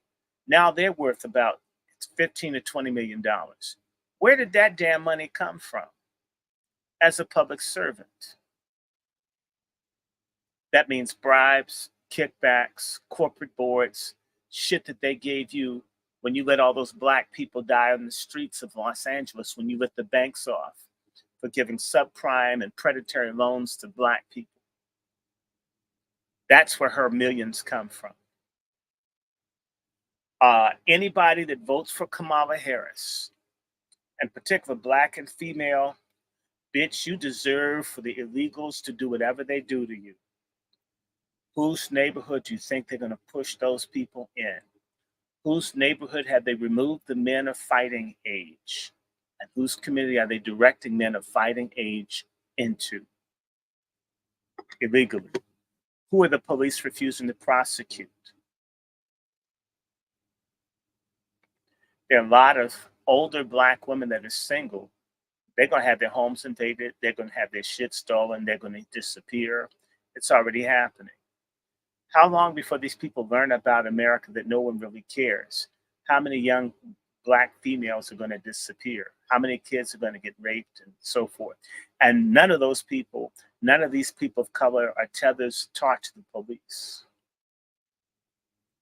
Who's going to get to set up stores with unfair prices, and whose neighborhood? It's another class of people to fuck us, and she's brought them in here by the millions. That's your friend or your cousin or your classmate or whatever, who's going to have to suck dick to pay for overpriced milk and biscuits at the store. That's your neighborhood where there's going to be drug paraphernalia and Lucy cigarettes and fentanyl sold out of their stores, like what happens all over America. There will be more of it. Those people will be put on police forces, and they'll shoot you like a person of color shot Philando Castillo. And do you know Latino and others, they kill a lot of black men. They always say it's white. It's not always white men. A lot of the black cops that fuck you up in New York and other places are from Africa and the Caribbean. They can be real bastards if you've ever dealt with them. And they murder black people where they come from. Why not kill you here and get paid more money? What the hell is going on? Why are black folks so fucking stupid since Obama became president? It's like it's cast a spell on us. Since November 2008, we've become the dumbest ass people in the world. I repeat what I've always said. I know what it's like to be the first wave of people in that generation that desegregated schools. or the second wave, where people spit on you and call you nigger and the teachers beat you and jump you. You know what? I always had my head up high as a black American. I've never ever felt ashamed about being black no matter what. Until I saw how fucking stupid we've gotten under the Democrats the last few years. I mean, the music, everything has gone to shit. I mean, the excessive promotion of sodomy, baby killing, every imaginable wicked abomination against God. We've got to be the spear tip of this shit to make another community rich. And when someone says something, I start hearing dumb fuck niggas who've never left the hood giving white elitists Ivy League talking points when the motherfuckers can't read or write. That you sound like you're white. You think like you're white. No, motherfuckers, you think like you're white. You act like you're white. You imitate the hedonism of rich white folks who can afford the special treatments to cure AIDS that your black ass can't get. When you die from AIDS, you're the one that wants to sell blood, that goes to the hospital, fucks up people like me. I hate that shit. God damn the fake ass black people, the immoral, degenerate black people who like this. And then you're lumped in with us because you happen to be descendant of slaves that were here. They should have thrown their asses off the ship so we wouldn't have to be around your black asses. Tired of this shit. And it's sickening that we have to plead with people to open your fucking mind. So there are a lot of black folks that are walking dead. Maybe some of you are that. You believe that you're waiting for the next epidemic and you're ready for the next drug that doesn't get FDA approval, and you'll get it when you're pregnant. You want a shot in your belly. If when your baby spontaneously aborts, you won't know why it happened. Or when you see people dropping dead athletes in the prime of life, you'll take whatever some cracker says on television. If you believe whatever's on television, then let's remember when television used to represent everybody black as a crook, a whore, a criminal, a maid, a butler, a buffoon. Why is that offensive to you? And yet you like Megan Thee Stallion and Sexy Red and Lil Wayne and all this other shit. I mean, I don't get dumbass nihilistic Negroes. Neither do the Tethers or anyone else. There's a huge percentage of the black population that's begging to be blasted out of existence. The reason that they mess with my feed today is the handful of us who are doing blogging and vlogging and podcasts to try to educate the sorry ass numbers of black people. We're the last line of resistance before we get wiped out as a group.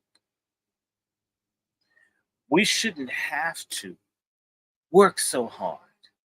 As I said, I grew up with other people. If I were a white supremacist, man, I have $1 million in Cash App.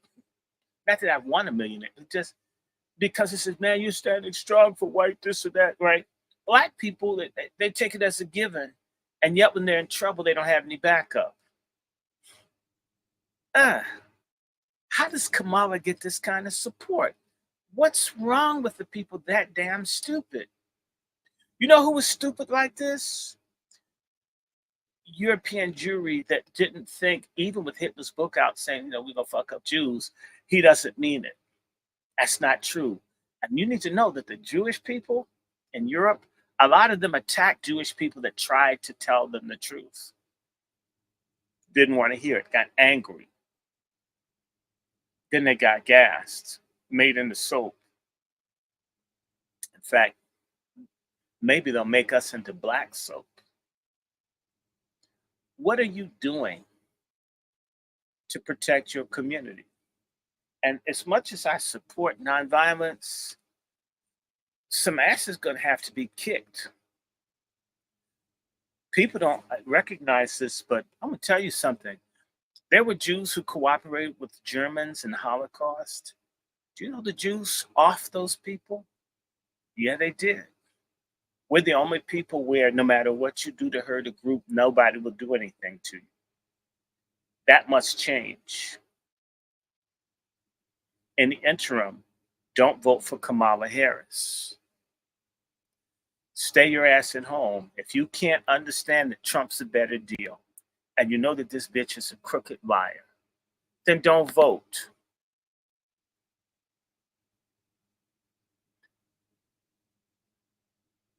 Donna Brazile is a stud. All these strange, sexually confused people are who they put up as leadership. I've been watching this now for 40 some years. They don't want normal people there. The same way they didn't want normal people in the big house back in slavery days, normal people whose ass would have run away. What did they call the people who ran away? They said that they had drapetomania, which meant that they were insane for wanting to be free. The racist sees a black person that wants his reparations, who wants freedom, who wants justice, who wants a woman and man married and form a family. They see us as insane. They see the black sodomites, the black junkies, the black drunkards, the black buffoons. That's the real black people. Now, Sister Brooke, I would love for you guys to come in. I'm on. I don't know if they're going to let you into my Twitter space, but my Twitter space, which is under Dr. Randy Short ABM1, I don't think I have anybody on here. They may be hiding it from you.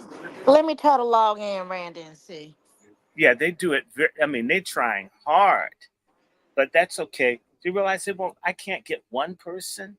I got 29 here, some over there, 45 here.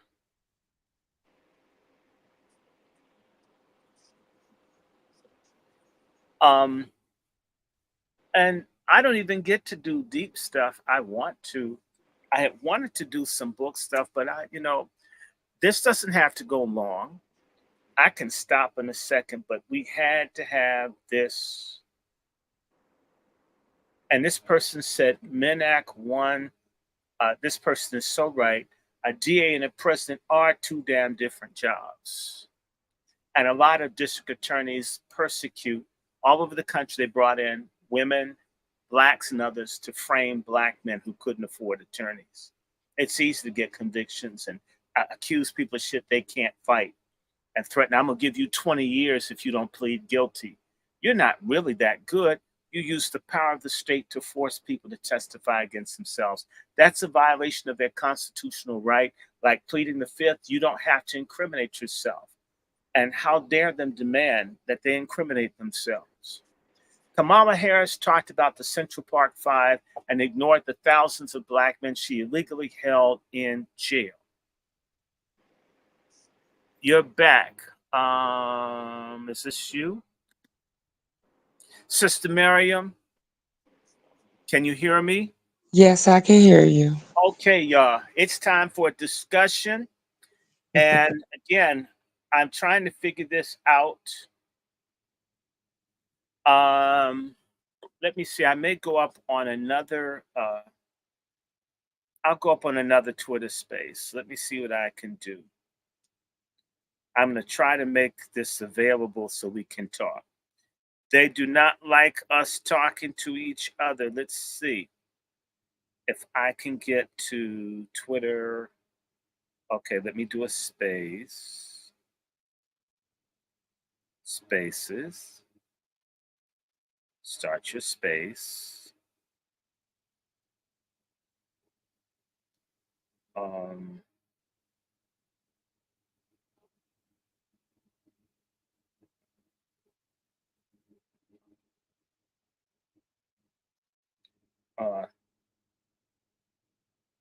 Kumswalla. Okay, I'm gonna put this up on my other. I'm gonna say okay. All right, I have another one.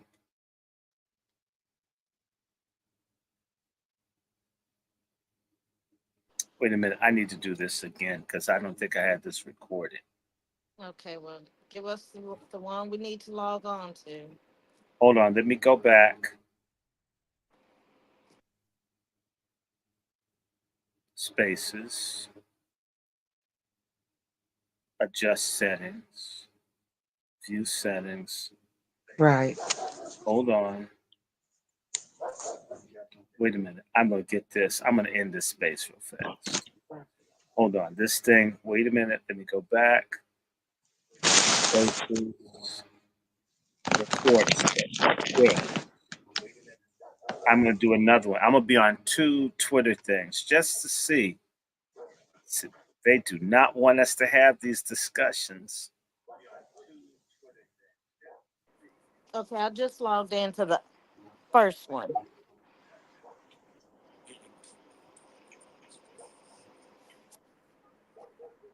Okay. This is DRS1 at Salt. Okay, brother, sister Nikki, you're here too. Follow back. Invite to co-host. Okay. So I have another. Oh, Miriam, you on this one. So now here we go. Let me invite to co-host. There you go. Now this. All right. Open your mics up so we can chat. We can chat. I don't know why that's happening. Hold on, let me do this.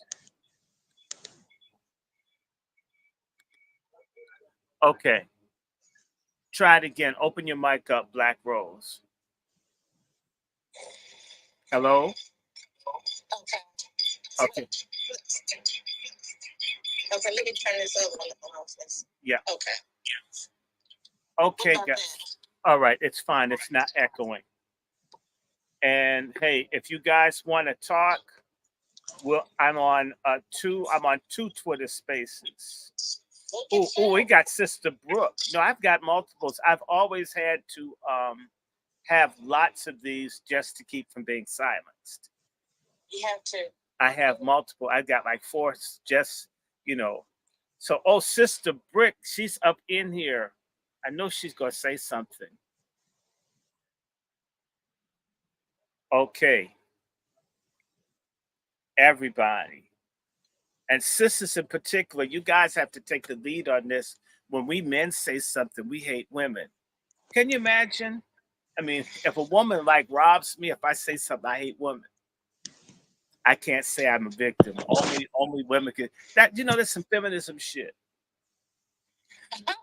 That's bullshit. Women do good. Women can be great. Women can be evil. So can men. It's not all of one thing or the other. I think that's ridiculous. I don't know if Sister Brooke can hear me. I'm inviting her to speak. I hope that they get through. Okay. So we're here so we can all talk. And it was tiring watching this debate. It was. Oh my gosh. And it's interesting. Donald Trump was not a bad president. He did not fail. Stuff he said he's going to do, he tried to do it. Exactly what the hell he said. You can't take, they don't ever give him credit. They blamed him for the COVID. And yet the COVID thing was set in place by the Barack Obama administration. They set Donald Trump up for failure. Donald Trump did better than what they expected. They did everything to undermine him. He still had successes. And instead, when they fail, they blame him for their failures or for the plant. They put a thing like Crossfire Hurricane to make Donald Trump fail. Obama did this. This is illegal. Obama belongs in jail. He'd probably be happier there any damn way. Okay. Wouldn't have to go trolling. They did not. The moderators didn't treat people fairly. Yes, I'm a Donald Trump fan, but they weren't fair.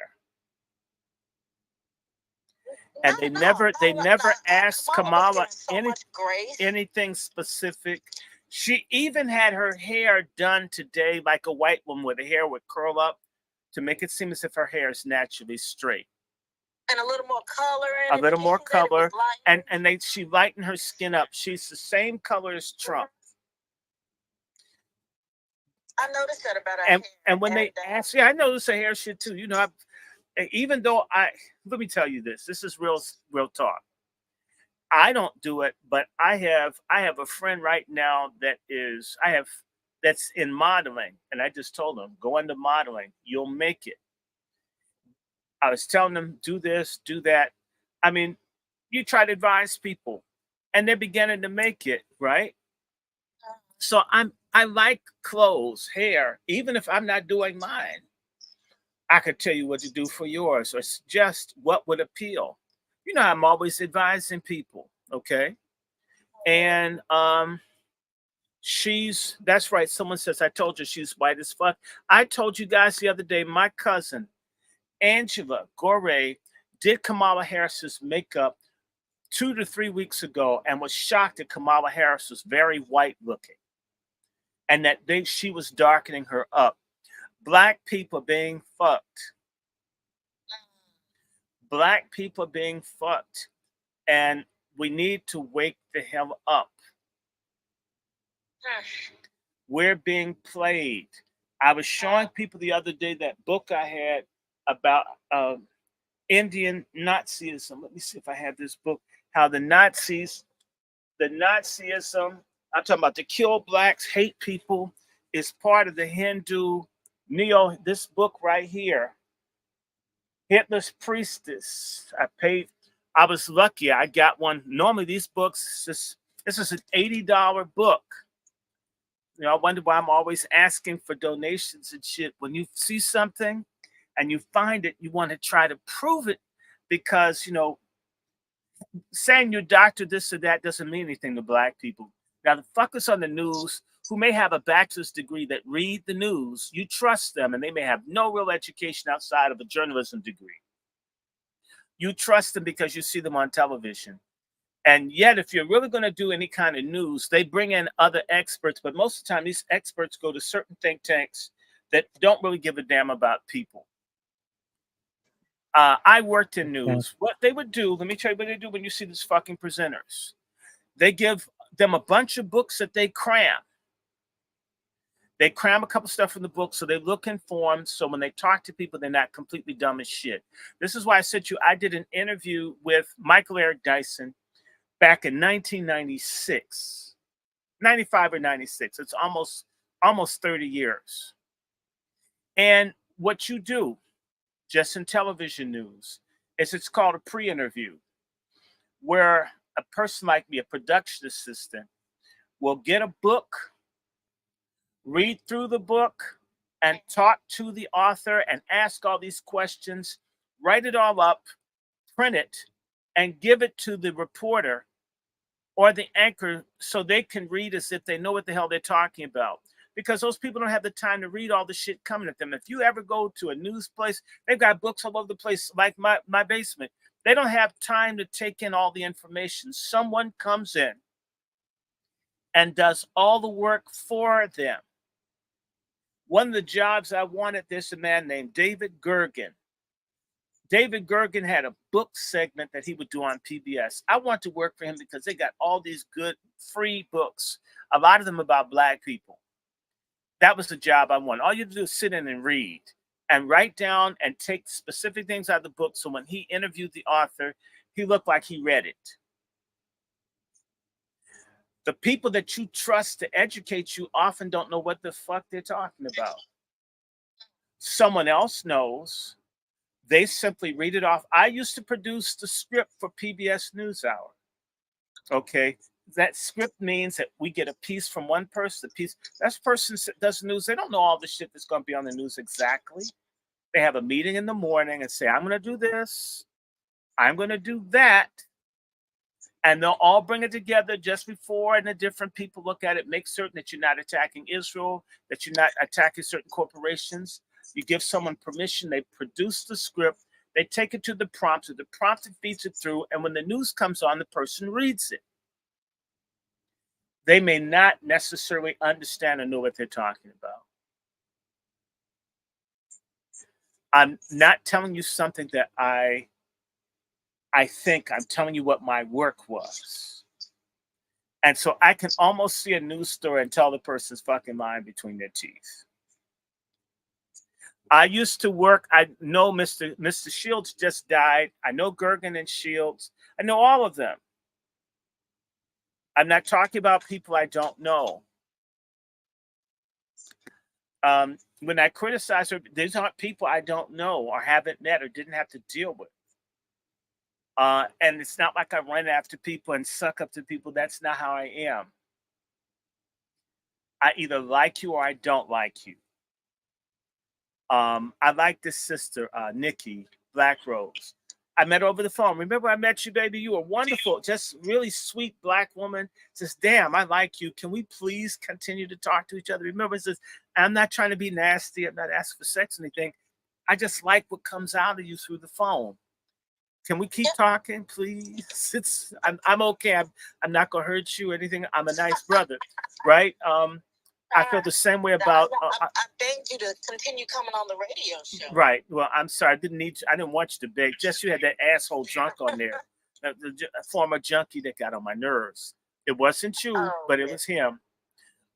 It's same thing with this sister Miriam, and man, I had so much fun with Miriam just going around East St. Louis, and I just had the time of my life in East St. Louis. All I heard was bad shit about East St. Louis. To find out that I have family from East St. Louis. Maxine Waters is likely my fourth cousin. So I have family from East St. Louis. All my life, all I heard was bad shit about East St. Louis from the TV. But my friends knew good stuff. So I actually got to go around and say, East St. Louis, the Black people, they had nice houses and everything. Yes. I was like, and I took pictures. I haven't even deleted them out of my phone, Sister Miriam. I kept them. Remember, I kept taking, let me take a picture of this. I kept that. So if someone says some shit to me about East St. Louis, honestly, look at this picture. Look at this picture. And look at this picture. And look at this picture. What's your name? Mr. Supply. My email is all over the place. It's wrandyshort@gmail.com. I always try to reach out to people from East St. Louis. Yes, and we had a ball. And I had fun. I want to go back to East St. Louis. What I have to do is probably need to end my call early. I need to make certain that I get my payout from Social Security. So I have to do a letter. And the minute I get my payout letter, I've already said I have a date because y'all have these East St. Louis. I'm gonna tell everybody, I miss this shit. I love duck. I love ducks. I love ducks. I love baby ducks. I even like eating duck. They have duck fried rice without onions or scallions. You have a lot of duck, don't they? All the duck fried rice. The duck fried rice is a bomb. I kept telling Miriam, I'm not fucking lying. I can't wait to come back, and we're gonna have to figure out how to like buy a couple of cartons of that shit, so I can at least, because it wasn't enough. I went to that shit so fast, and I was mad I didn't have more money. So the next time I go to East St. Louis, I'm probably gonna buy maybe 4 boxes of duck fried rice. I'm gonna tell them, fill the motherfucker up. Green pepper. No onions, no scallions. They have some bomb ass Chinese food down there. You'll hear me talk about no ghetto, but I told everybody, if I go back to East St. Louis, I'm going to get the damn Chinese food. It was blowing my damn mind. And so, brother, email me. If you're in East St. Louis, you, me, Sister Mariam, we need to meet. In fact, I want you guys, Sister Miriam, to encourage Brother Rollin, the one that's called Negro. I'm trying to get him to go to law school to be an environmental lawyer for justice. We may have to groom our own lawyer to go after these corporations that are killing the people down there. I agree. I went to the factory. I went to that goddamn factory in East St. Louis. I got sick. Remember, sister? I got sick within minutes of being near the damn factory in East St. Louis where they're killing our people. It made me sick. I was sick. I was sick at your house this year. I went from East St. Louis and St. Louis down to Galveston. Remember, I was taking all the pills and shit. You took me to the Dollar Tree to buy all of these cold medicines to fight off the shit that I got from East St. Louis. And then I went to Las Vegas, and then I had nosebleeds out the ass. And then I was still sick when I got to Denver, and I was sick when I got home. It all started just being near a factory in East St. Louis, fucked my whole respiratory system up. So yeah, the people in East St. Louis, I can't hear you. Why is the sound so low? Talk to me. I want to make certain I hear you. And I'm gonna bring some other people on. Let me make certain. Is this volume? Okay, I'm turning the volume up. Oh, say something so I can hear you, dear. I want to hear from you. It was my fault. I'm gonna bring in some other people. There is 5, and there's Rashad. If you guys want to communicate, you're fine. But again, Manicos, is it Rice House? Is that the place we went to, Mariam? It's on the street. It's on the corner. It's a 1-story building. Isn't the building white? East side. East side. So it's not Rice House. So, but that's okay. We can go to a couple of Chinese joints. And we even went to our newspaper. They got scared. They got scared when I went in the library. They don't want anybody to tell the truth about what the white people did to them down there. And so Some feedback. there's some feedback. Somebody may need to cut off their speakers. Let me see. For a second. And somebody's talking about. No, it wasn't you. It was on the other line. Gergen and Shields. I used to. Someone asked us about Gergen and Shields. I used to get their drinks. I used to hook up their transportation, all of that. I know. Damn, this is incredible. I agree. Black American says it was a setup. Trump was against the liberals. I'm not a liberal. I'm a conservative, but I'm a conservative that hates injustice. I hate injustice against anybody. I hate injustice against white people that are poisoned environmentally by the people that made Teflon in West Virginia. I don't like anybody that gets screwed, but I got to start with my own Black Americans first. I don't like Palestinians getting mistreated. I don't like Israeli children getting. I don't like anybody getting screwed, but it has to start with us.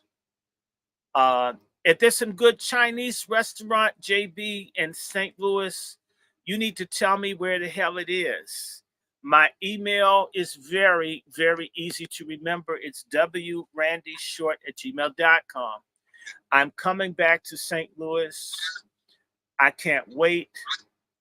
It's been very, very, very healing for me to find out that I have roots in East St. Louis and St. Louis. As I tell everybody, I had nightmares of the genocide there from early, just being disturbed. This shit was driving me mad at different points in my life until somebody who had family that worked in East St. Louis to explain my dreams. You have family that got killed in East St. Louis. I says, I don't have any family in St. Louis. Never heard of it. She says, one day you'll find out. And my buddy, she was in the genealogy.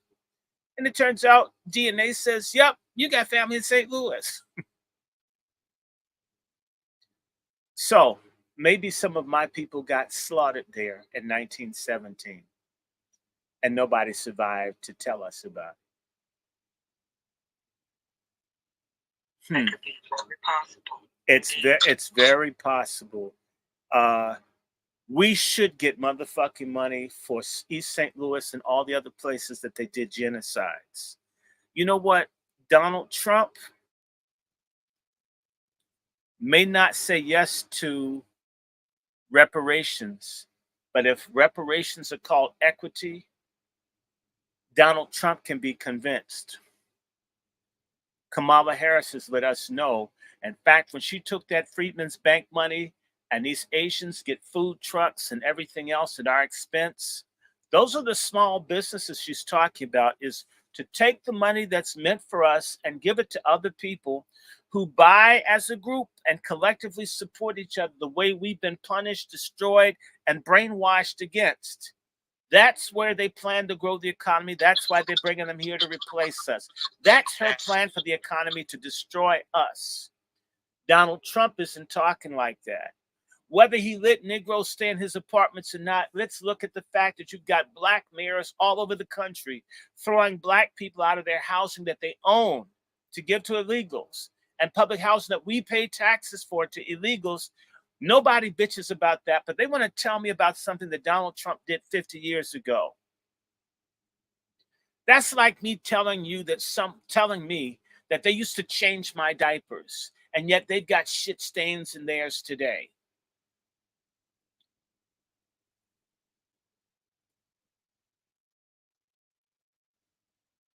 Maxine may be my fourth cousin. In Ancestry.com, I have a fourth cousin named Maxine Waters with a locked account. I used to love Maxine Waters. Y'all don't understand. When you hear a person like me, it seems like I don't care. It's not exactly true. When I was talking to Dr. Winters, he explained something to me, and maybe he's right. He said, you know what? You know where heart attacks come from? It's like, well, I says, high blood pressure? He says, no. Heart attacks come from people who are brokenhearted.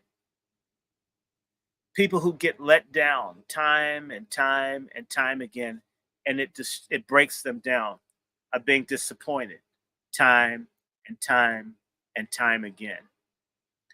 I want to say to you, I used to be a grassroots volunteer for Maxine Waters. I've never said that to y'all, okay? But I was. I didn't get paid. I did stuff out of my heart. I could say the same thing for Congressman Conyers, Jesse Jackson Jr., for Cynthia McKinney, and for others, for Walter Fauntroy. I've been active with the NACP, the Southern Christian Leadership Conference, tangentially to the National Action Network, to the Center for Democratic Renewal.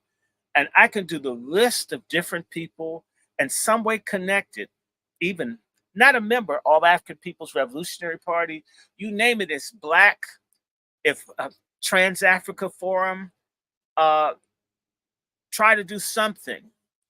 The Mandela Succession Movement for Blacks to break off from Boston, focusing attitudes toward empowerment. If I could be involved with something that would help Black folks wherever I was doing this shit from the time I was a kid. From the Detroit Park community, neighborhood thing, Bloomingdale community group, from the time I'm 10 years old. I'll be 60 in February. Whether I did it for a long period, just consistent concern about what was going on. And the disappointments, the betrayals, the things you'd see over and over and over again, it could kill you if you took it to heart. To see churches betray the people, to see Black politicians betray the people, to see teachers, principals, and just say it could kill you if you knew, if you saw it. To go to people when the story came out about cocaine being dumped in the Black community and begging all the Black journalists to touch, and none of them would touch the story. When I tell you right now, Sister Brooke, my cousin, Matthew Fogg, has a story about police murder, police brutality all over the country, trying to get into federal court. Punk ass Roland Martin, and none of these people will even cover this story. I know what it's like to go and beg people who could help, who are Black, who refuse, even though people are being destroyed. When I say to the mayor of DC, the same one that wouldn't take the National Guard to protect the Capitol, knock down the public housing with the lead paint that they used to poison tens of thousands of Black people in Washington, and you go and no one will touch it. The poison with fluoride, you go, no one will touch it. Everywhere, NACP beg people, Why won't these people? Because they don't care. That could make a person give up, or you internalize it, and you wonder why people have strokes or heart attacks. All of this bad shit. You see Kamala destroy someone, and everyone celebrated her, and nobody wants to hear the truth, especially wicked, satanic people that are boule or niggas that think they'll get ahead selling out the rest of us. It can hurt you mentally, spiritually, physically. It damages you. And so Dr. Winters is right and says you have to not get involved. Don't care as much. When you know that in the schools they won't teach, they won't do this, you can't do that. You learn about how the kids get molested in Child and Family Services, how people, sometimes Black social workers, gay, sell Black children to white couples to molest, and who will help? The family doesn't care. The father's not engaged or doesn't know. And if you think about it, it would drive you insane where we are right now. When there's a problem, I get calls from people in different cities and places. Hey, Short, do you know anybody? Can you think of anybody? I don't know of anybody that would help no matter how bad the situation is. There are people in Chicago. Sister called me, Sister Temple, about something she wants to try to do in Chicago around the illegals. Again, not only you try to start something like the backpack, you don't hear me, some corruption there. It's not my corruption, someone else's. Why that stopped, I had a great idea. I thought it's working with people that are legit, and the people just want to fucking defraud other Black people. It could make you give up. It could make you say, fuck it, I just want some money. Some skin tight pussy, some money, and a warm place to shit. And some food. You end up, that's what happened. A lot of people that become coons weren't always coons, but they get demoralized when they see that a lot of the so-called leadership Black people are scum. And then a lot of Black folks that aspire to be social climbing scum. And there's a lot of corruption in our community that has to be cleaned out.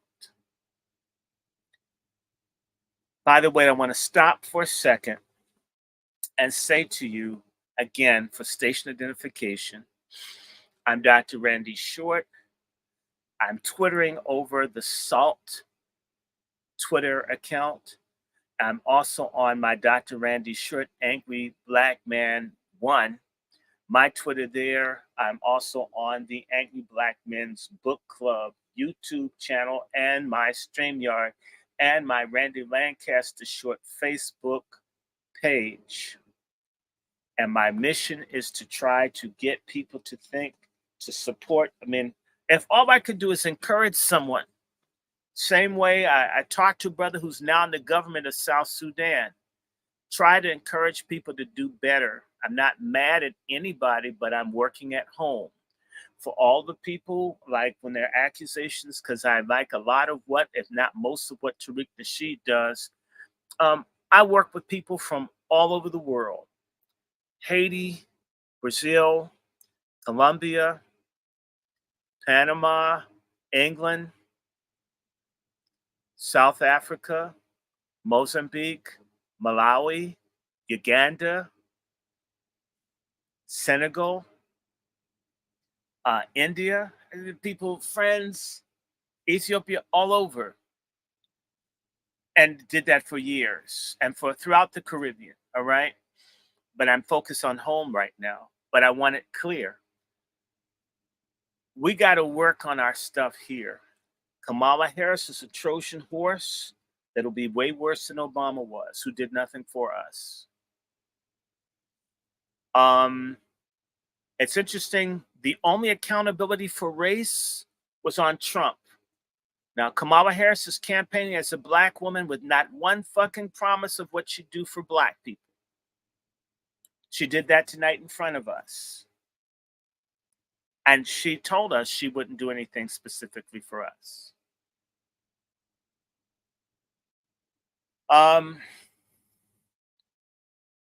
It's left to us. The real war in every single solitary state, even in Arizona, the black vote is the vote of decision. The black vote in North Carolina, the black vote in Georgia, the black vote in Pennsylvania, the black vote in Michigan, the black vote in Wisconsin, the black vote in Minnesota, the black vote everywhere. It is key. The real thing that made Biden drop out of the race is that we weren't sucking the shit out of his ass like it was ice cream. So they needed somebody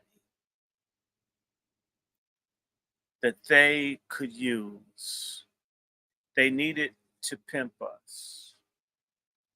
Oh my God, look at this, the Church of B1. Let's see what he's saying.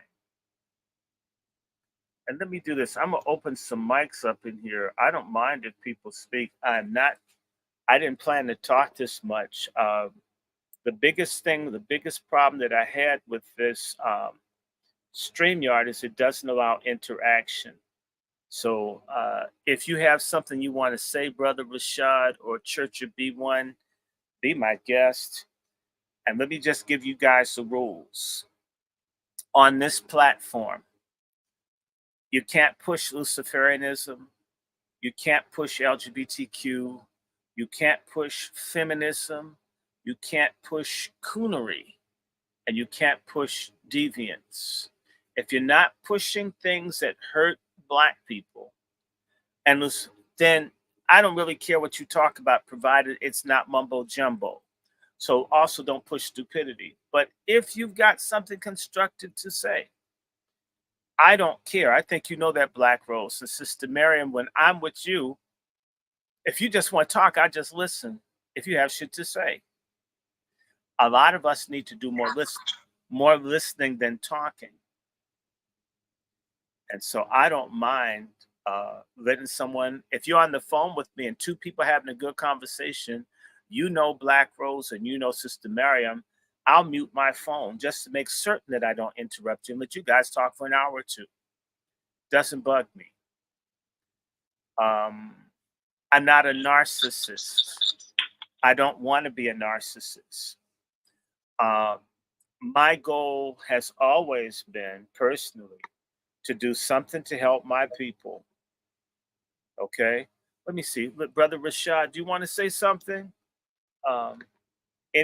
Because I'm not stopping people from talking. If you got something to say about this debate, and I want to let you guys to, if I don't do any books tonight, because I have these 2 books and I got others, y'all have no idea. I have been like saving up stuff.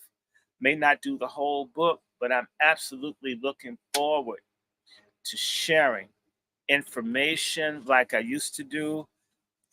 Again, I beg you guys pardon. I had no idea.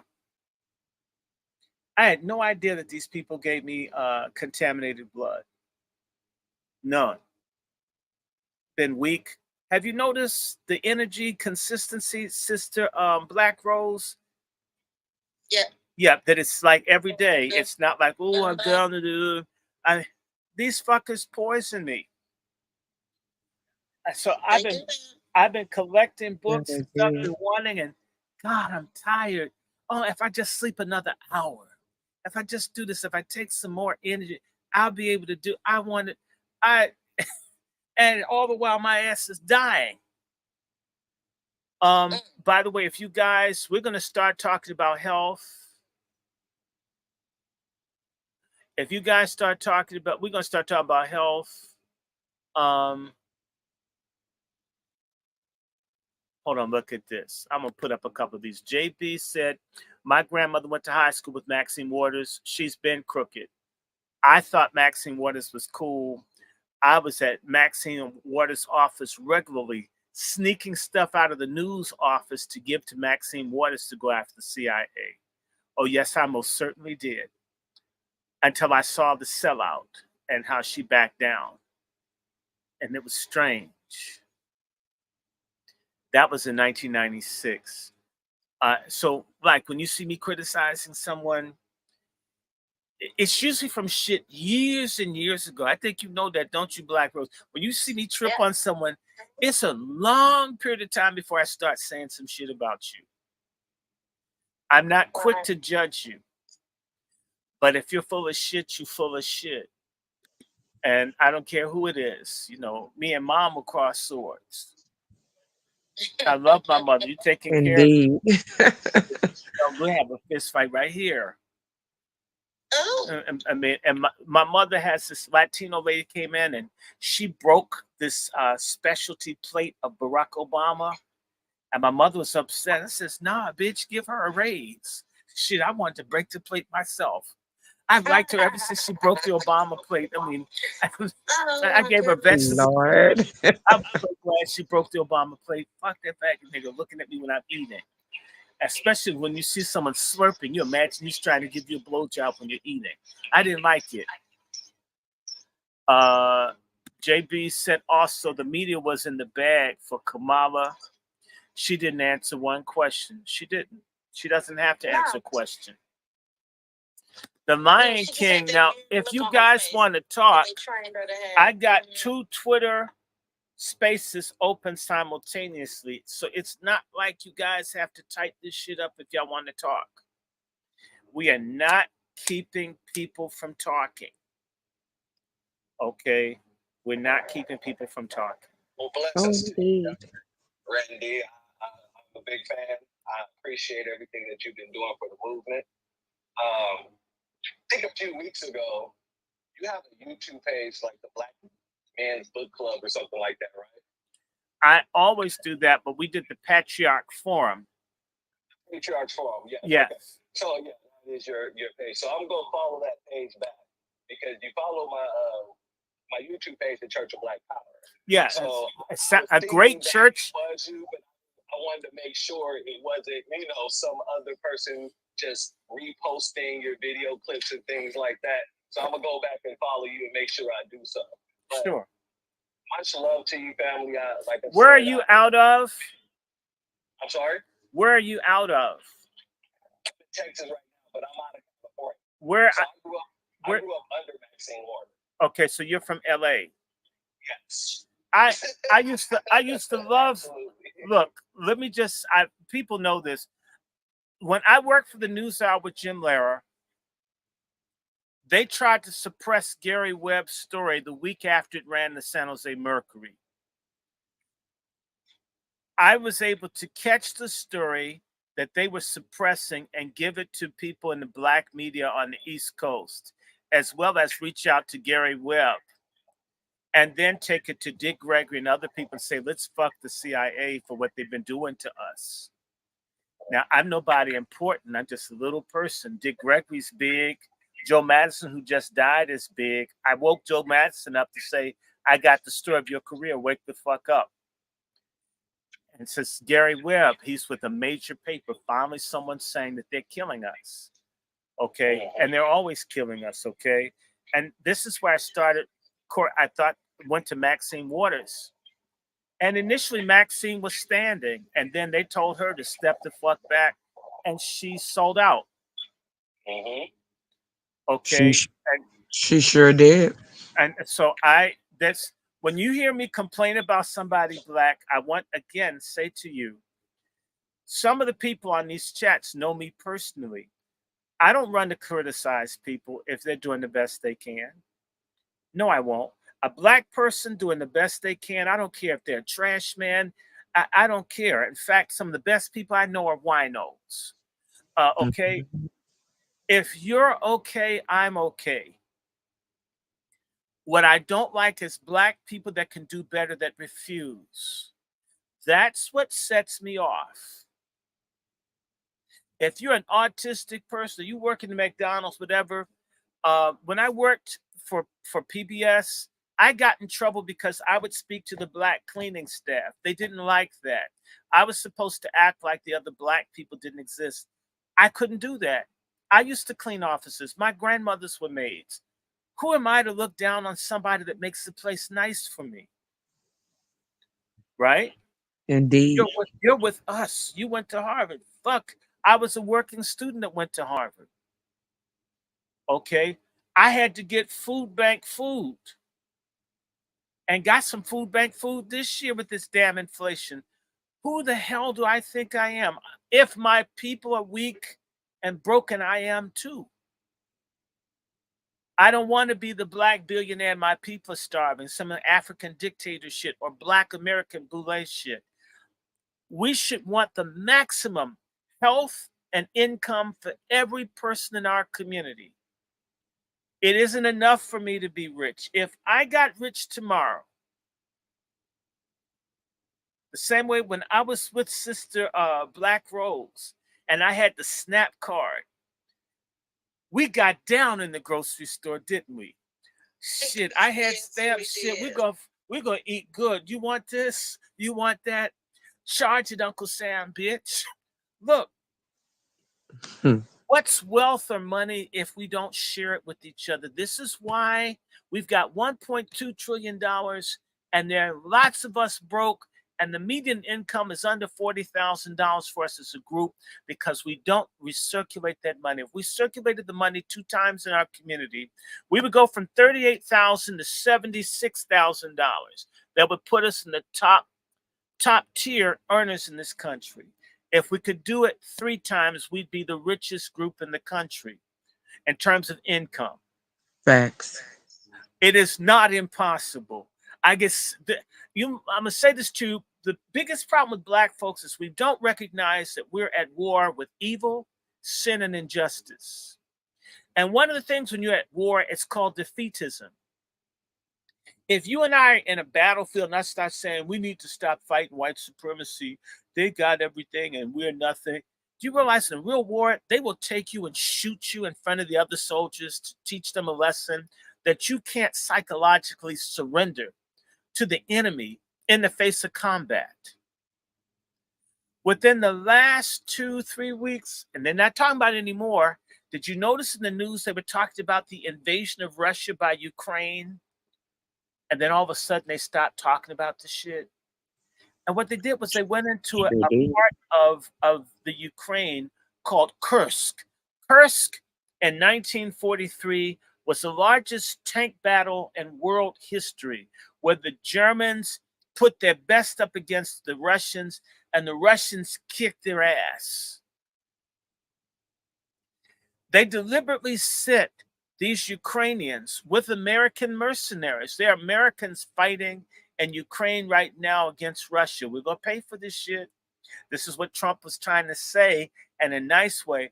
America waging a war against a country with nuclear weapons isn't a great decision. It's a reckless, dangerous decision. And they have hypersonic missiles that can't be blocked once they're fired.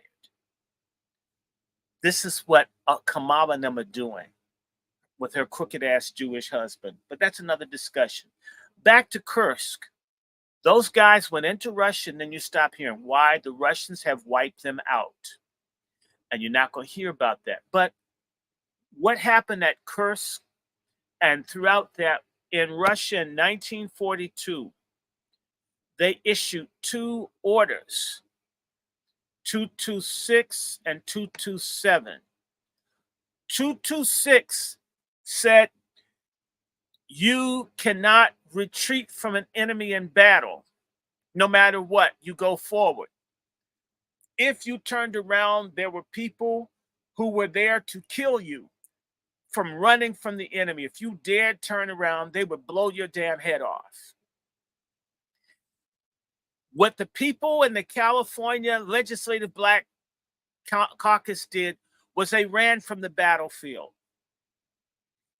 In other communities, those people would be for fear of their lives. We need to put fear in the boule. Everyone should feel like something bad could happen to them because their leadership won't stand up for what's right for us.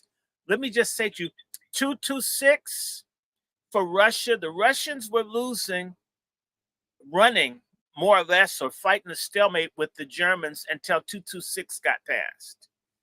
And if you turned around, they would shoot your ass on the spot.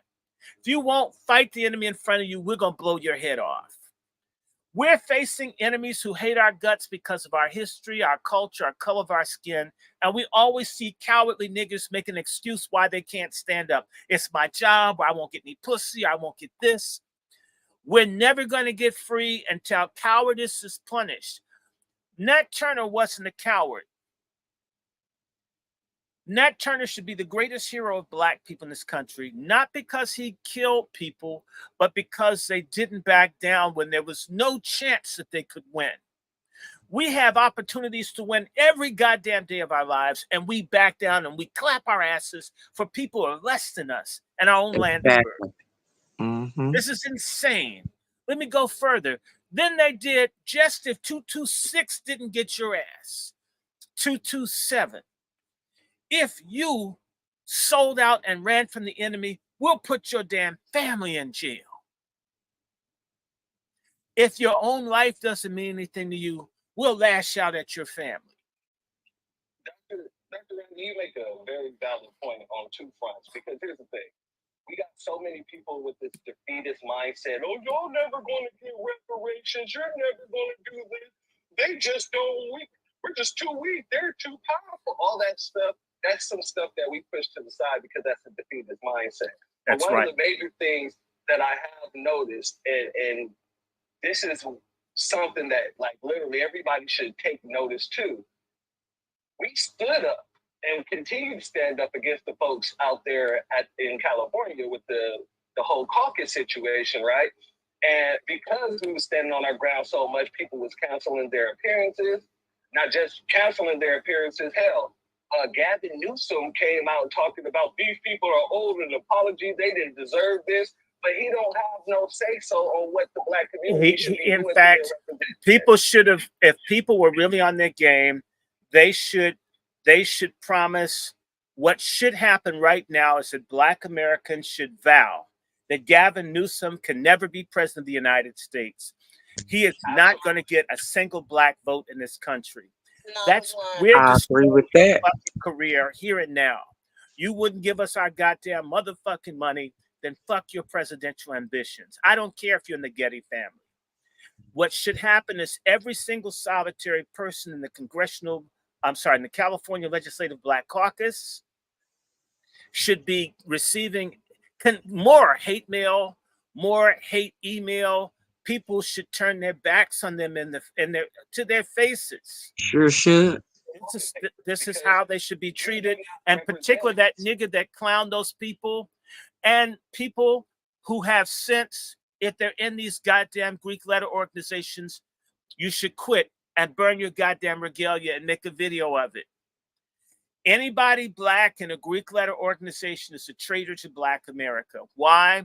Because all of these reparation task forces across the country are dominated by black Greek letter members. Here in DC, it's a conspiracy. The Greek letter people, the Boule has organized to make certain we not get paid. The reason that they tell you will never get reparations is because they're telling you what they're going to do in service of white supremacy. I want to say this to you. Not one of the Divine Nine have said they support as an organization reparations. And I'll tell you something. Were we in Mexico and some other country, they would have kidnapped the Basileuses, and the leaders of these groups would be kidnapped. And they'd have to pay a ransom and vow that they'd support reparations of the person who disappeared. I hate violence. But I tell you, if someone were to grab one of these AKAs and that bitch disappear, or a Q disappear, and we want $100 million, we want $200 million, and we want the Qs to support reparations, or you won't see this person again. Have you read a book called How the Messiah Was Made? No, I have not.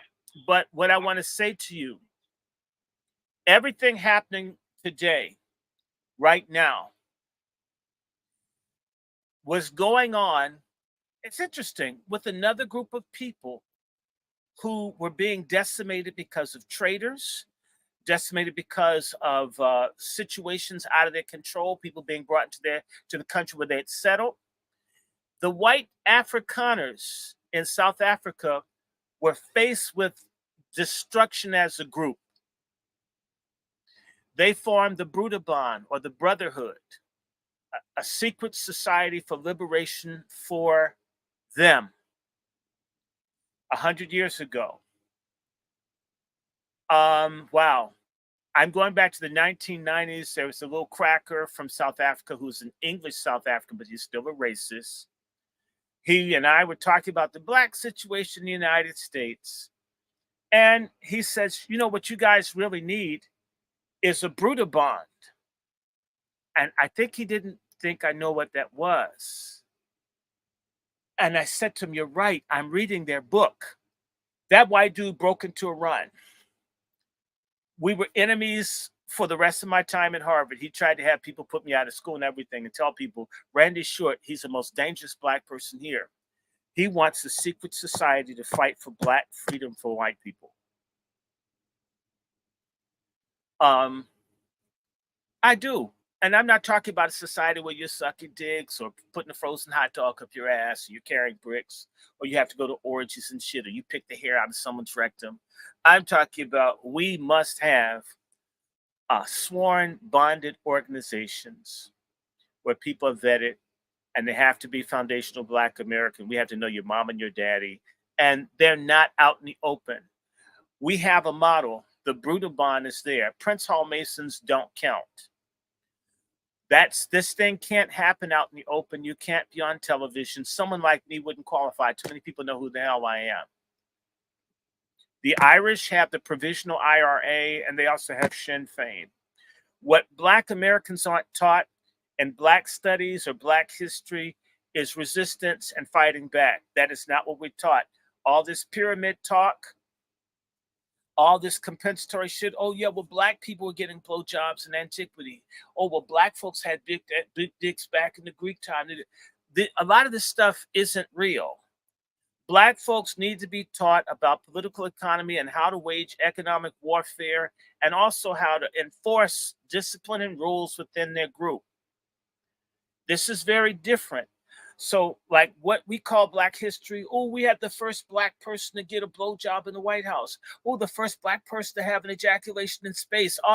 These things are okay, but they don't change our trajectory or our destiny as a people. Okay, A.G. Gaston in Birmingham is someone we should study.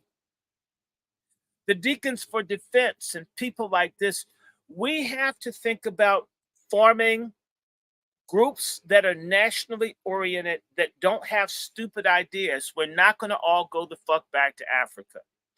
And by the way, let me be clear, because I'm a balanced, mature Negro. I love Africa and Africans.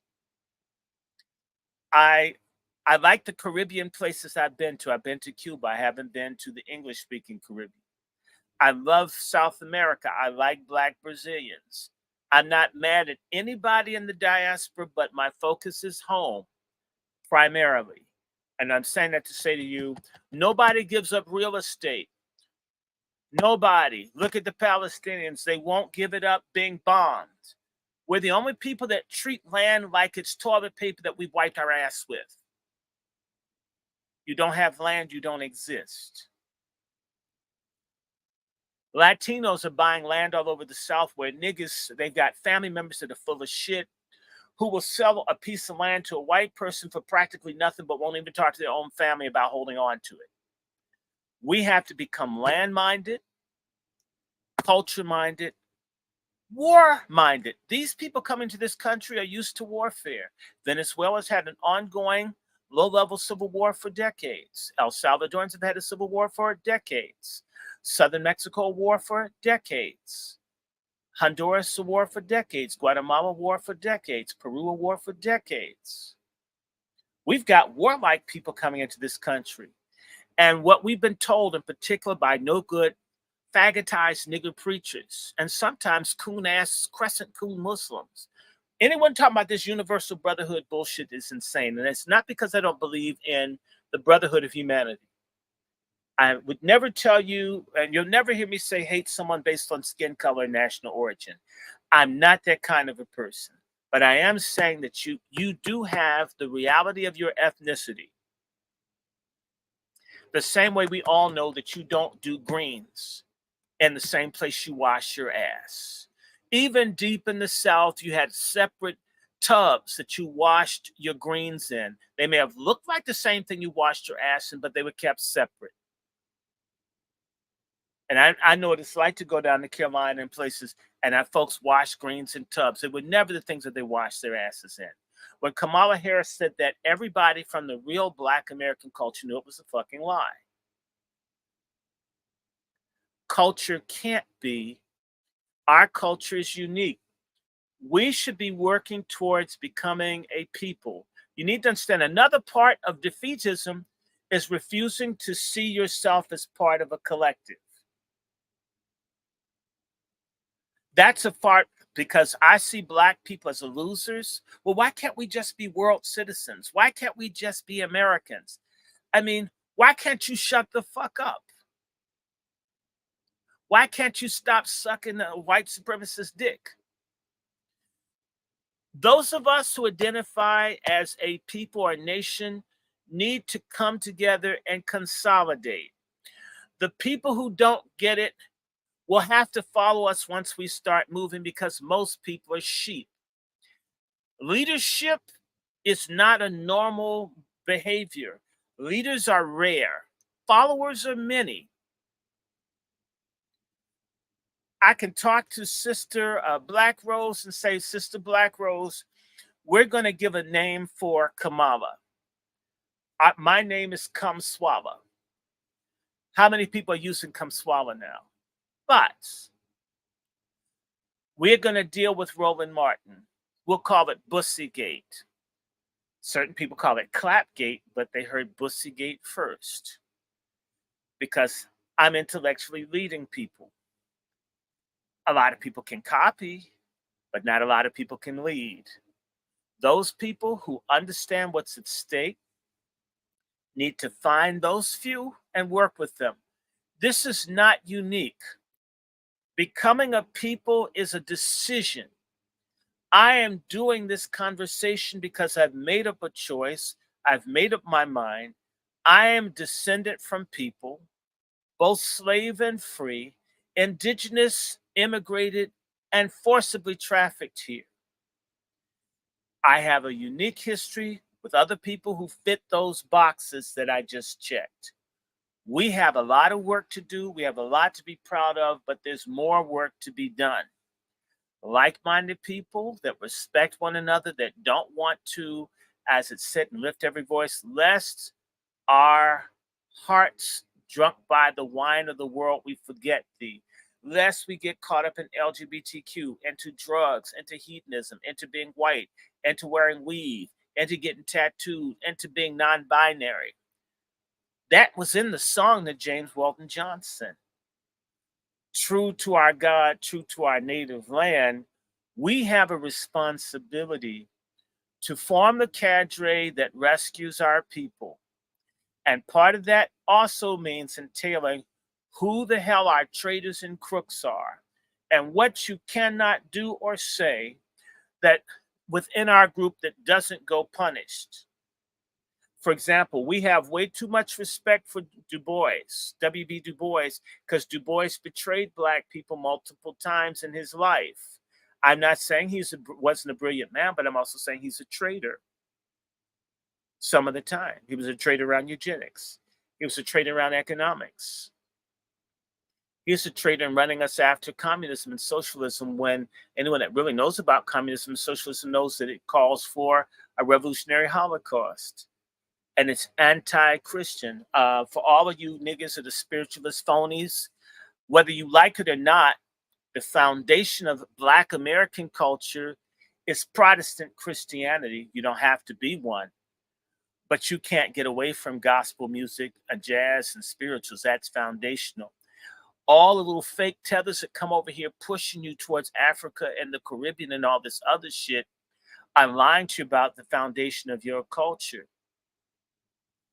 And I'm not talking about Christianity that sucks white people's asses. Nat Turner wasn't sucking ass. Neither was Henry Highland Garnett. We've got Black founding fathers that we don't even recognize. And I've even talked to some dumb fuck conscious community people I even had a nigga tell me Harriet Tubman was brainwashed when I mentioned she's Christian. I said, so you mean when she's shooting at white folk, raiding plantations, she was brainwashed? You're trying too hard to push false narratives about what it was our ancestors believed in to fit your bias. By the way, these same people that attacked the foundational thing that we had amongst those who were slave and free are the same people that for LGBTQ, same people for the illegals, the same people for tethers, the same folks for kumbaya, for everybody. They ultimately fall in the same category. It's time for us to start owning what is ours and what isn't. And we have the right as a people to pick and choose what we like. The Japanese people picked and chose what they wanted from the Western world to fit Japanese. We speak English, why not master the shit? We created the language any fucking way, that's just a fact. Robert Browning, the premier English poet, was a Moor. It's our fucking language. We don't have to run from it. If we want Ebonics, we got Gullah and Geechee, we keep that too. What's so hard about us being comfortable in our own skin, whether we're pale skin or jet black? We have to decide to be a people. No one's going to do that. And white people can't tell you how to stand up and be strong. It's not their duty. It's no one's duty. It's no duty to some foreign black to come here and tell you who the hell you are. And why do you want to know about some village where people are taking a shit in a hole in the ground, and yet you don't know your great-grandparents? By the way, I do genealogy, genealogical research. And there's so many people that don't even know their parents' names, the black community, run around talk about how black, you don't even know who you're fucking, you don't even know where you get diabetes from. You don't know any of this shit because you don't know who you are. We need to, in particular, love the Indian, not the Hollywood pale-skinned $5 Indian, but the black Indian. And you need to love the slave. Or should I say the enslaved, because a lot of them fought. We need to start feeling good about that and recognizing being a slave or enslaved is no curse. But staying one in 2024, like the Boule and our subversive niggas that are determined to be on drugs and bullshit, that is a curse. Not someone snatched, sold as a baby, straight out their mother's womb to someone. That's not a curse. The curse is a society that would condone it. Not to people fighting it. We're blessed. We need to take some stock, stop being so ungrateful about what we've been through, and say, thank God we're still here. And you know what? We're not going down till we get our MFM, we get our 40 acres and a mule, and that nobody fucks with us in our land of birth. If the Indians can get respect as tribes, how the hell can't 60 to 70 million of us? And I use the number I fucking want to use. They use 40 for 20 and 30 years. They use 20 for 30 years. They don't know how many fucking ones of us are here. If a fraction of us said, fuck this shit, we want what's ours, no one can stop us. We don't need everybody. You know, Dr. Short, is that we're undercounted. Because the Census Bureau even put out an article talking about how we've been undercounted for the past 30, 40 years. No, we've been we've been undercounted since 1870, says Kelly Miller in his book Everlasting Stain. I have a copy. The numbers don't make sense, but I'll go even better with you. How many people claim all of the money that they earn to the IRS every year? How many? Do you claim every dollar that you make? Who on this damn call claims every cent to the IRS? As a law student, I'm going to plead the fifth. Okay.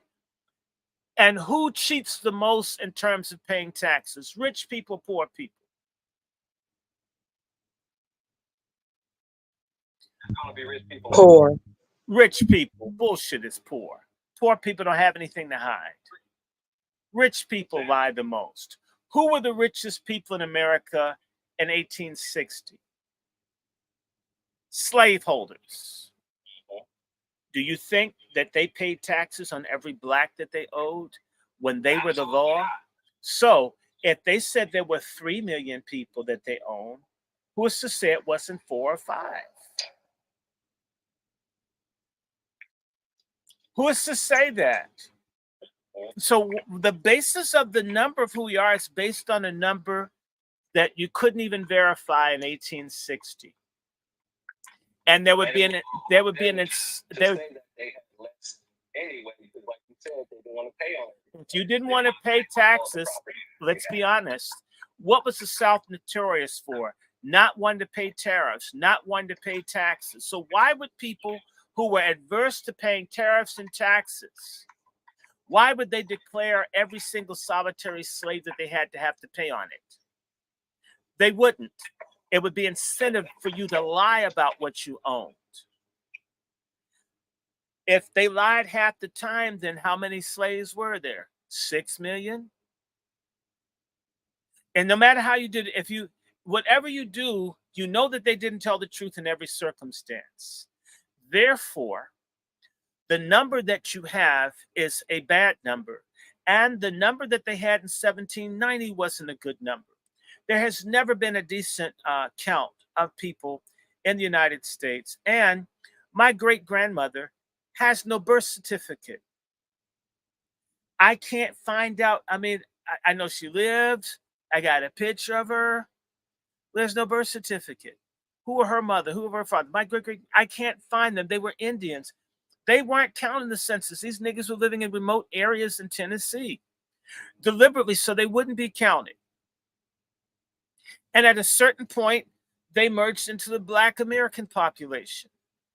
I still got family there that I need to go in and try to find them in Tennessee, and they're still in the hills. That's a part of, that's my own family. Don't know anyone there. I know where they are. I don't know any of them.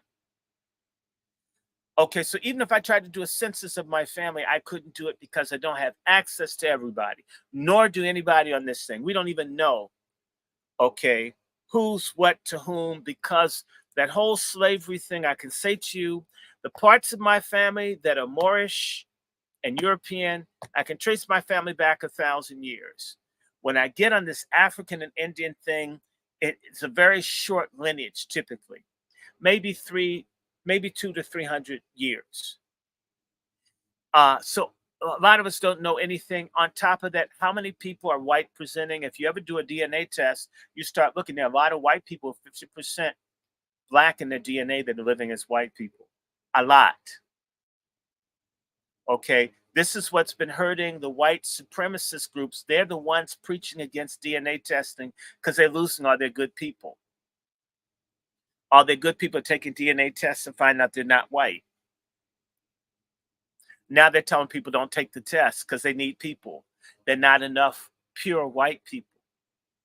Somebody's got a request. Okay, somebody's requesting. I'll treat you like you're white. How do I get you in? Okay, hold on 1 second. Hold 1 second. How many people can I have speak? Let me try this. Request. Okay, speaker. Okay. I think this is limiting invite speakers. Let's see. Okay, here we go. Let me see if I can get you in here.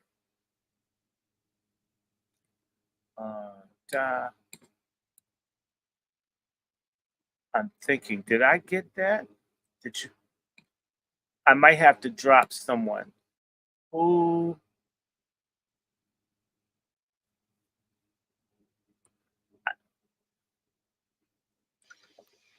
Okay, now let's see if I can bring you in. How do I get? Okay, I need some help. I'm trying to allow this person to speak. I took Brother Rashad down. How many people can you have speak at one time? Miss Nikki, you're the co-host, right? You should be able to go in and help him pull up whoever he needs to pull up. Okay, let me see. See if we can get Immortal in this conversation. Immortal. Okay, let me see. Treat him like he's white. Okay. Okay, and speaker. Okay, Immortal, you can speak now.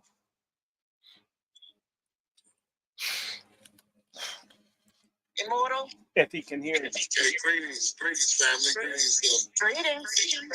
greetings to the host, co-host.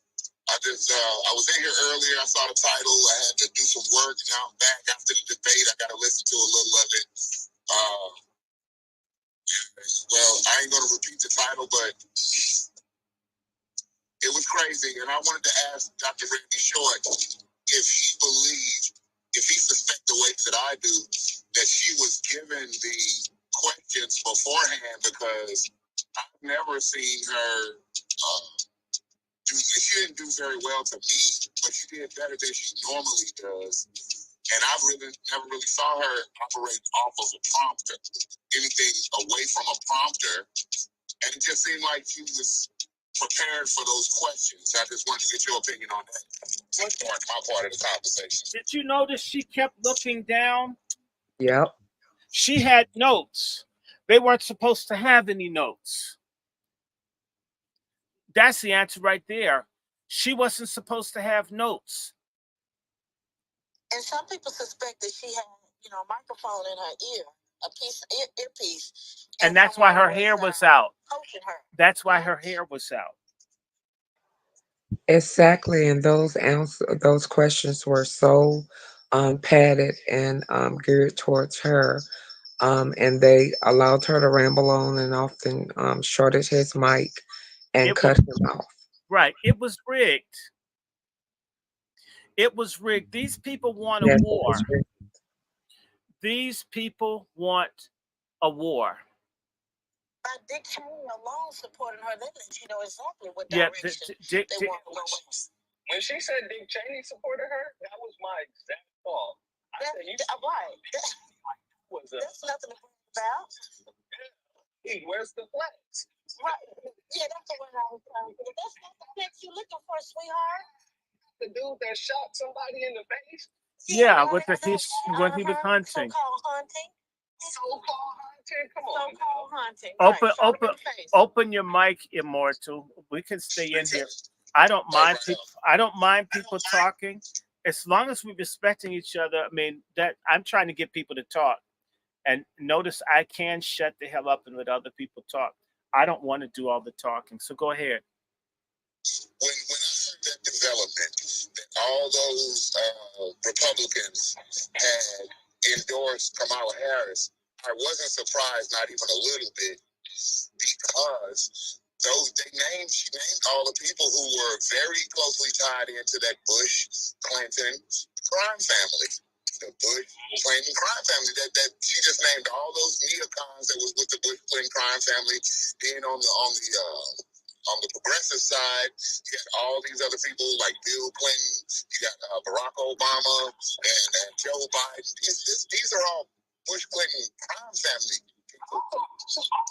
Like this, Immortal. Think about it in the broader term. She brought out Dick Cheney's name, someone who for years the Democrats have been calling war criminals. Yes, they have. And to further your point, brother, her and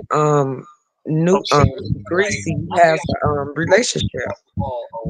This debate, because there was certain times where either one of them could have did a slam dunk with the alley-oops that was given to them. But when you sit here and you speak about Dick Cheney as if that's your go-to guy, everybody loves Dick Cheney, and he gave me the endorsement. No, a few years ago, y'all was calling him Bush war criminals. Exactly. So No, but because these people, it's all the same party. BlackRock, Bechtel, all these people want Kamala. The money is on Kumswalla. And I'm saying to you, frankly, Donald Trump is the first black president in America, and I'm voting for his ass. Because Donald Trump, they've tried to kill him. I mean, they set this shit up. He didn't even bring up, he only mentioned the bullet at his head. He didn't even talk about the Secret Service, how all that stuff happened. They didn't ask about it. They've trivialized an assassination attempt that was rigged through the Biden White House. Well, That Dr. Short, as much as I love you, we're gonna have to agree to disagree there. I would never call Trump the first black president, even though I agree he did kind of do better than all of the you know I'm being Treated silly. like one. He's being I'm being facetious. silly. I'm being silly. If they can make Kamala Harris a black woman, I can make Donald Trump a black man. If we're gonna be stupid, I'm gonna be stupid too. I prefer my fake. I prefer my fake. I prefer my fake black president over their fake presidential candidate. So Donald Trump can be black. If that dick sucking hole can be a black woman, then he can be a black man. And I will tell everybody what the famous attorney Alton Maddox told me in 2015. Don't worry about Trump. Trump's not going to hurt black people. And let me tell you, Alton Maddox, there's nobody more radical. Nobody more radical for black people than Georgia-born Alton Maddox. I know that's right. The day he died, and he Rest in went power. off and said to me, Short, Trump does not hate black people. Trump is afraid of black people. He went further to say Donald Trump is part black. This is why he doesn't get along with certain people. I'm not saying it's true. I will keep telling y'all that Alton Maddox told me Donald Trump's real mother was a light-skinned black woman that the father had killed. Which is just like Jackie Onassis was a black woman. Apparently racist today. There are things that Donald Trump has done that made him seem racist, and instead of moving against that, he kind of leans into it, like he kind of did tonight. There was a certain situation when they were speaking about, I can't even remember exactly what it was, but the Central Park Five. And instead of saying, hey, it was a Democrat who actually prosecuted these boys, this, that, and the third, I was just a citizen at the time. He kind of leaned into a lot of the rhetoric that the alt-right goes into. Sure he did. But the problem with Donald Trump is that even if he isn't racist, if let's say just off that, tomorrow morning, everybody could wake up knowing Donald Trump isn't racist. They all are racist. Like that he is trying to cater to a base of people who is he does. We're not. He can't. He doesn't have a chance of winning. He doesn't have a chance of winning. He doesn't have a chance of winning if he's too pro-black. If you understand how white Americans think, that's number one. Number two, you can be prejudiced and insanely so and not be racist. Yeah, absolutely. Okay, so when I say to you, what happened with Central Park, and I can't forget it, I despise Donald Trump over the Central Park thing, okay? But again, talking to Alton Maddox, those Central Park 5 people, what Donald Trump said and did wasn't what nailed the coffin on those guys. Absolutely. It's what David Dinkins was the mayor. They had a black mayor, and Sharpton and all those people let those boys be destroyed. They checked on the DA. They did not. The assistant DA were both Democrats. All of those, the black folks were in power in New York at that time, could have intervened and refused. Now what happened? Now, Donald Trump. Let me look this. I'll say something else. Donald Trump had put all of his money on developing Manhattan. If you look beyond color and think about the fact that this man has sunk his whole life, all his money, on Manhattan being a place where he's going to make money and attract stuff, and folks do so much shit until it looks like black folks raping and killing white women or beating the shit out of white women, losing all your money because some folks are like doing this shit in the park. If your money were resting on it, I know a lot of black folks that would look the other way or would say the same shit or worse. The same way that black folks, when crack hit, there were all kinds of black people that called for these crazy laws that have destroyed millions of lives in our community. Now, all of a sudden, nobody remembers supporting the Biden bill. So Donald Trump, Exactly. yes, he did for 5 people, but they're black folks that some of us halfway respect that signed off on millions of black lives being destroyed. The comparison that you can point you no you no you can My point to. situation only comes into play where Donald Trump continues to kind of lean. I said I didn't disagree with you. We're not disagreeing. He has to do that. And when black people run for office in every city in this country, they have to get the endorsement from the racist police unions everywhere in the country. The Democratic blacks are all aligned with the racist cops that murdered black people. You can't get politics until black folks change the way we do business, where you can stand 100% strong, 10 toes down for black people, because that won't happen under the Democratic Party. So I'm not in disagreement with you. We didn't disagree, sir. But what I'm saying to you, the nature, the nature. This question because I think that you'll have a great insight on this. So, Black Americans themselves, when we are closer to looking at Trump now more than ever, really the Republican Party, we're looking at more than ever because of the issues with the Democratic Party over the past 4 years. Do you think that him actually leaning into a situation when he's seeing that he's pulling us over, or do you think him leaning into the racist situation is helping him more or hurting him more? Okay, we've got a situation that people need to understand, and it's very complicated, and then it's not complicated. Our problem is every day of the week, Donald Trump gets attacked by black people in the Boule.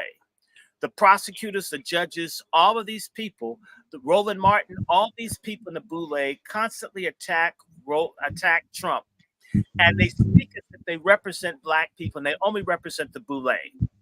If I were Donald Trump, and every time I turn around, some black bitch, and I don't know that she's Delta or whatever, I just know over and over again, I keep getting attacked by these people. Donald Trump has been reaching out to black folks and getting his fingers chopped off for years. And it's not all of us, but it's people who are speaking for their little clique and acting as if they represent us. So when you don't see people being open to you, you might be reticent to keep reaching out, getting your face spat in. That How part. much abuse does he have to get from the Boule for us to see what's happening? In reality, black people who are not under the Greek letters, the Prince Hall Mason, we are not organized. Working, struggling, good black Americans have nothing that represents us. Therefore, like the NABJ, those punk ass niggas had an opportunity to ask for something and demand something for black people, and instead, that tether bitch pissed on him. Instead of getting something with faggot ass Roland Martin chanting, telling her, coaching her to attack Trump from the front row. If I were any human being, Chinese, I would say, fuck black people. They keep attacking me, all of them. And nobody says, hey, look, and I'm saying this because I know people that are friends to Trump. And we have not, as a people, rebuked the Boule. The Boule has a working financial relationship with the Democratic Party. Yes, they do. Hold, let me finish. Let me finish, please. Let me finish. Let me finish. Let me finish. Let me finish, please. Oh, go ahead. Let me finish. You asked me, I'm answering your question. So Donald Trump, it's interesting, has been very, very, very patient with black people with all the abuse. You see Letitia James, you see Fonnie Willis, you see the bitch in Chicago. Everywhere you see the one, Sheila Jackson Lee, all these people that keep attacking him who are Greek letter blacks are representing themselves as the leadership of Black America. If anybody that didn't know what was going on would think Black people hate me. They're not doing politics. They're not saying, let's cut a deal and get what the hell we can get from this person. In fact, when Donald Trump offered the Platinum Plan to put hundreds of billions of dollars in the Black community, the Boule and other people said, we don't want his money. They I'm like, sure did. how the fuck is that possible? Can I jump in with a question for you? No, let me finish. Let me finish, please. How the hell do you refuse? Our committee needs it because it was coming from the Republicans. They said no to money being invested in the community. That would also go to working class and poor Black people, and they don't have any interest in us. So what they're trying to do, I'm talking about our Boule, our Black leadership that we follow, is trying to make certain that they continue to get the overwhelming money that's allocated from the American community chest goes to the top 15% of Black folks. And they don't want it shared with us. In the name of fighting racism, they cut us out of any even marginal race solutions. Not that I know this is what you that's to keep us under the Democrats. I don't like either party, sir, and I'm a registered Republican. The Republicans, that guy Stephen Miller and others are absolute racists. The ones who attack the money going to Black businesswomen, I hate that. That's evil. They're living whites. They're the Nazi Republicans.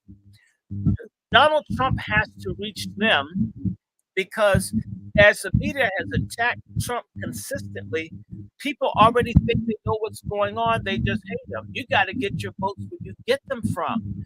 Donald Trump got votes from those racist white folks before, but you still were able to get a platinum plan. Whether it can, and it's interesting that Biden's offered nothing like this, and Kamala's offering nothing, and Trump, with all of his idiosyncrasies and racism and bigotry, be that as it may, you can get something out of him. All of us that have worked a job that are not independently wealthy or have our own business, we've had a bigoted or asshole boss or supervisor, but you know what? If you got your checks, you could live with it. My thing is, I don't need people to love me, nor do we need anyone to love us. That is the slave mindset. Hate me, but give me my motherfucking money. That has to be our attitude. And that's all I'm saying to people. So here I am, a registered Republican, telling you, I don't want you to become a Republican.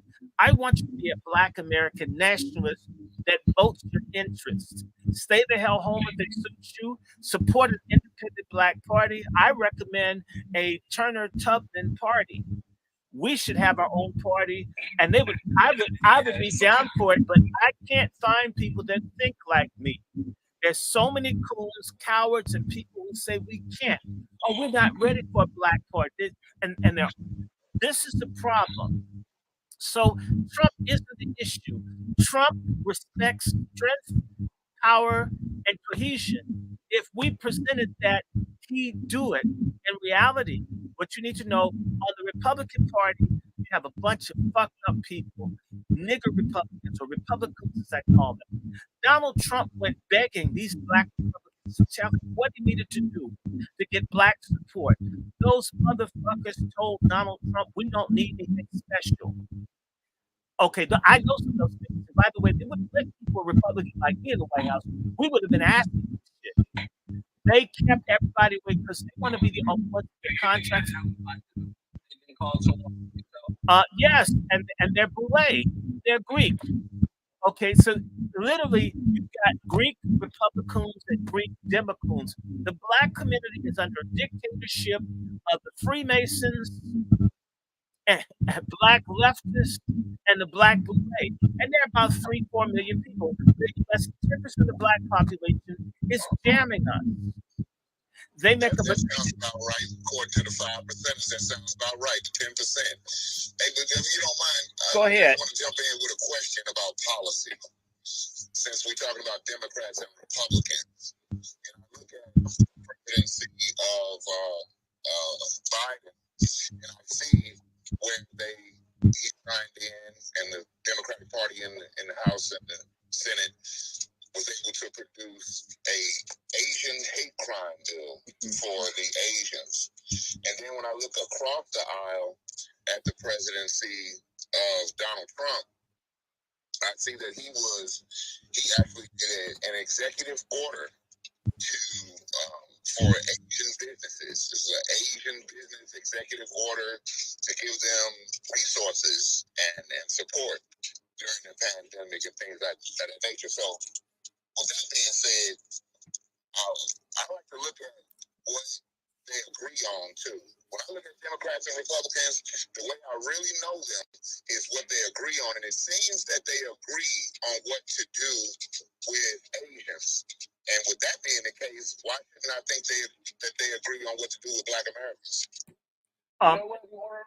You make a sound point on something, because even in tonight's debate, the one question that they both did laps around was, how would you deal with the illegal immigration situation? How would you deport 11 million people? So with Trump just started talking about how it was bad and all this other stuff. You know, they did this and they did that. And then when Kamala, it got to her and they asked her, okay, your turn to respond. How would you deal with these 11 million illegals? She did the same thing. She tap danced all around the corner because, in my opinion, I believe both of them truly don't want to do the mass deportation.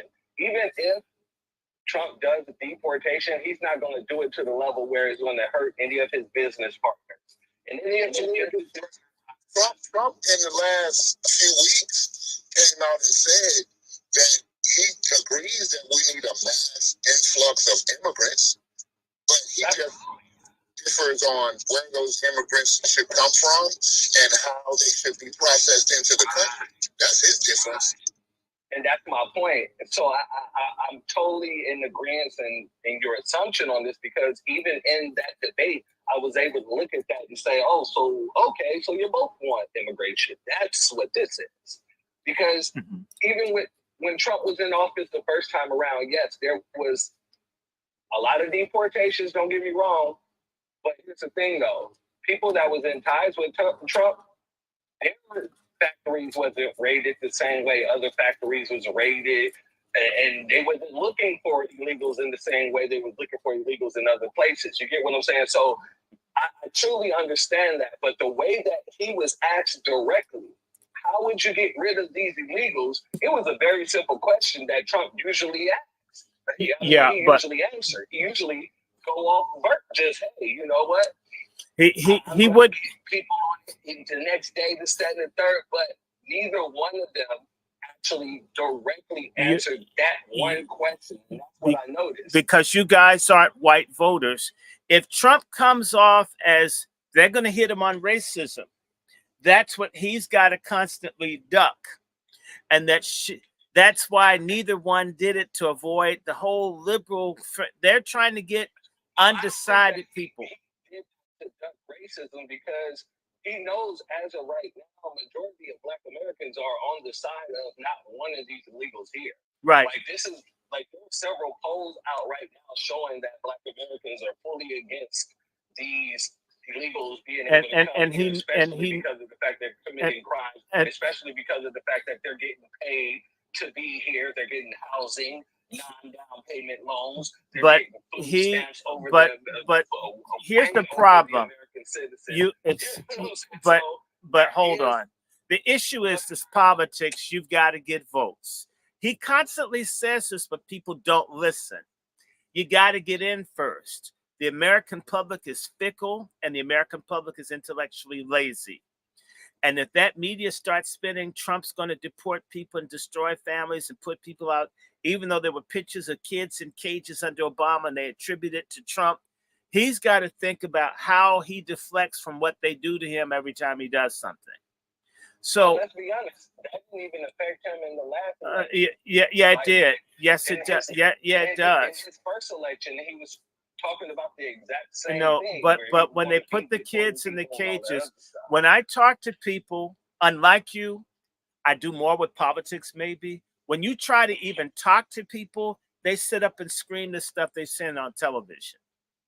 They've used the television that's been weaponized to the point where you can't even get a discussion. We're talking about people who give a damn about you. Just know they have indoctrinated the public so heavily until they have to be careful how they talk. So they keep giving code. You've got to get elected first. If I say anything too extreme, they'll beat me to death with it. Like what Kamala kept saying, that Donald Trump is making pregnant women suffer. He's not doing anything. But you keep doing that because that's what's been fed to people for the past few years. I'm not trying to take his side. I'm trying to say to as a person that worked in media that they have this thing spun against them. And I need to repeat, the stories on Kamala Harris says many things you can find in the news, almost 100% positive news on Kamala Harris. For Donald Trump, almost 100% negative. And people believe what they hear if they keep repeating it. You're trying to deflect how they spin that against you. He couldn't do it. Now, Kamala could have said it, and they deflected. When Donald Trump said people shouldn't be taxed on their tips, they started talking about how that's going to hurt the economy. When Kamala Harris said no tax on tips, copying Trump, they talked about how much compassion she had. And yet, that's bombarding the public with That's media coverage, though, and I know y'all. and media coverage is what they raise all the money for in the campaigns. That's exactly my point. Okay, You but absolutely, I know y'all talking over my head right now. But my simple question was this: if they agree on what to do with the Asians, why shouldn't I believe that they agree on what to do with Black people? I think they do it. I think they agree. They agree to do nothing because they don't have a uniform, strong demand. We have to force them to do it. They're not going to willingly give it. That is stupid. And that's why I didn't think that this reparations task force was real, because the people that they were entrusting to deliver it were boule. Until you tell them we're going to be. That wasn't even a part of the lineage. So yeah. So you had people who didn't have the interest to do it. How are we going to send people not committed to us to fight a very serious battle? We have not demanded. We could force them, and I'll just tell you, you don't have to go that far. We can just look at these social media Negroes. Some of them friends of ours. I've asked for years, why can't we organize a Black boycott? And nothing, crickets. You know why? Because a lot of folks, even people that speak up for us, are in business. Absolutely. And money's for sure. That's I mean, so that therefore, like Sister Brooke on here organized the boycott that rocked the nation. Okay, and it wasn't that big, but you know what? But people, there are people getting credit for her work that didn't do it.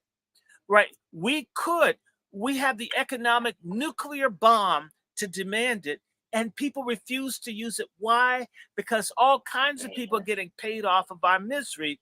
Even people that speak up for us and certain organizations get trauma kickbacks for not pushing the people too far.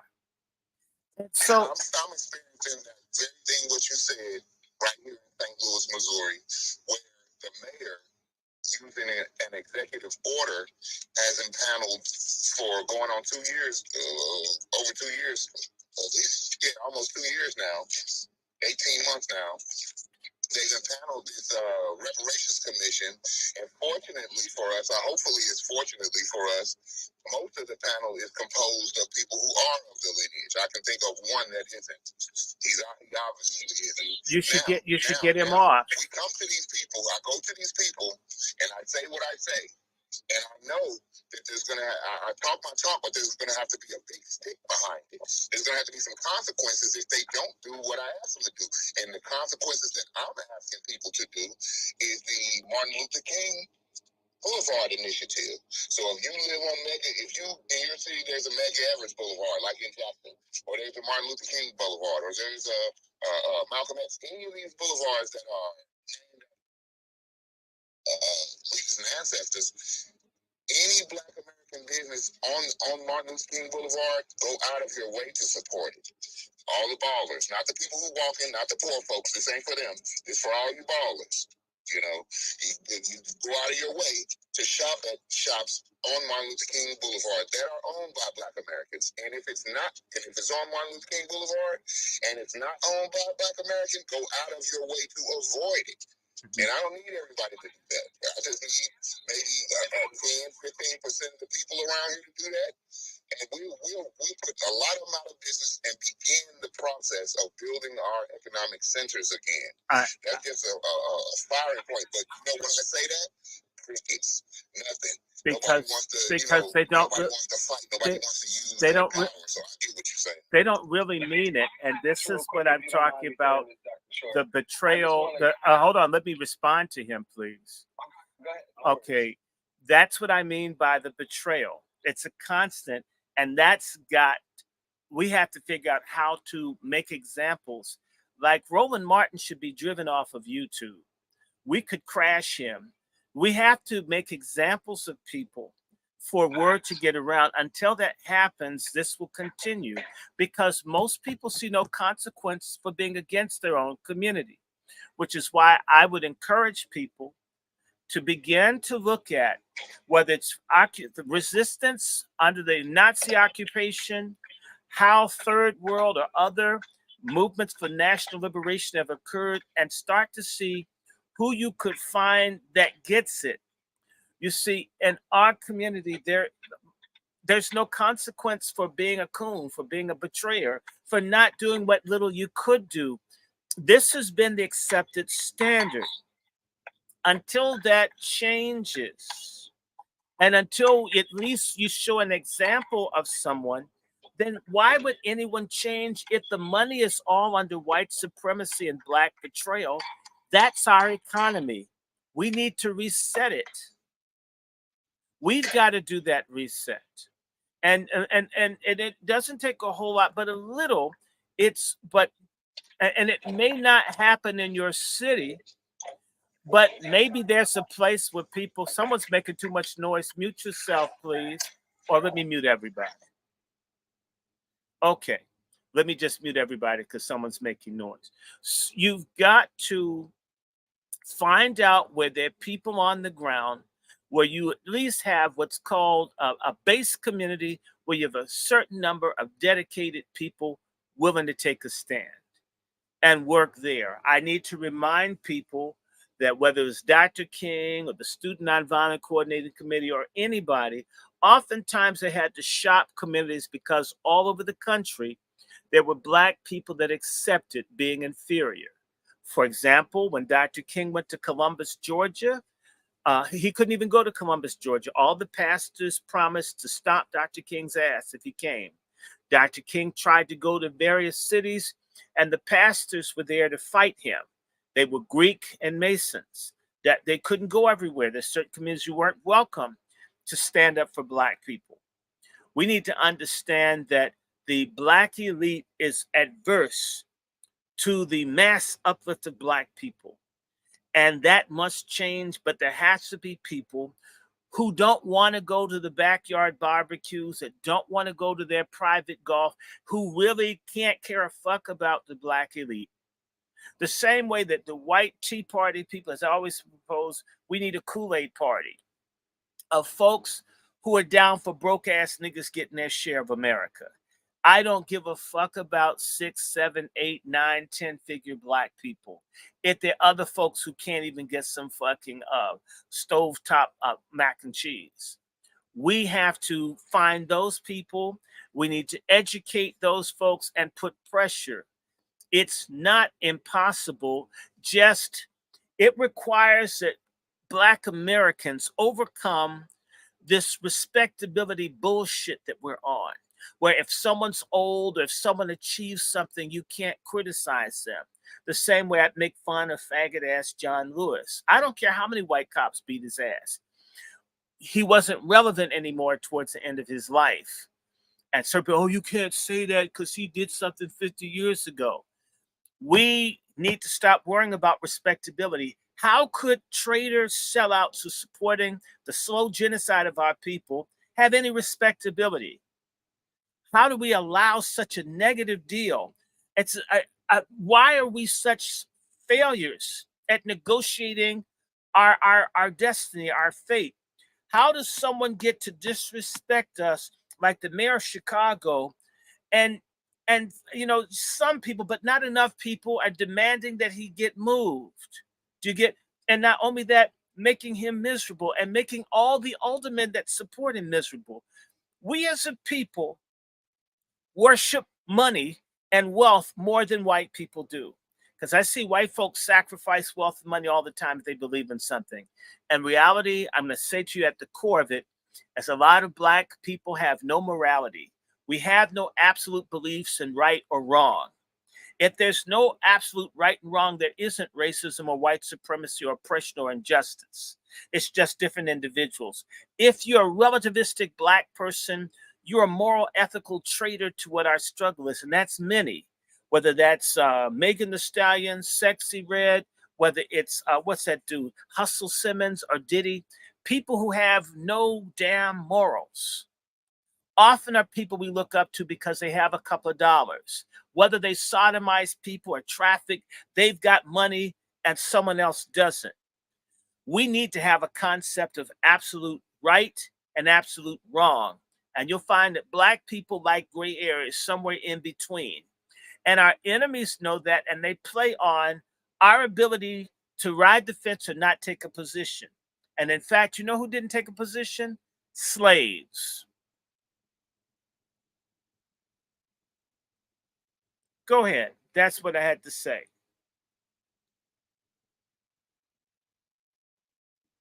What about you, Sister Brooke? What do you got to say? You led a boycott.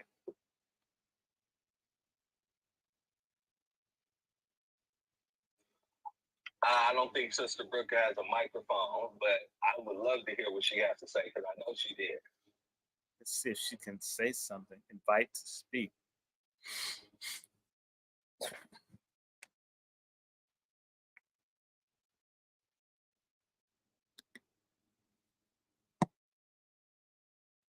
Okay, well, she's been quiet, but I did invite her to speak. Okay. Uh-oh, she's going to speak. I'm ducking. Okay. Let me put Sorry, my hat on. that's when you invited me to speak for some reason, it wouldn't let me. Well, that's because they know who you are, dear. You need to I understand. guess so. No, they know. They know who. To me at first. They know who the hell we are, and just because we don't have big platforms and lots of money doesn't mean people who hate our guts don't know.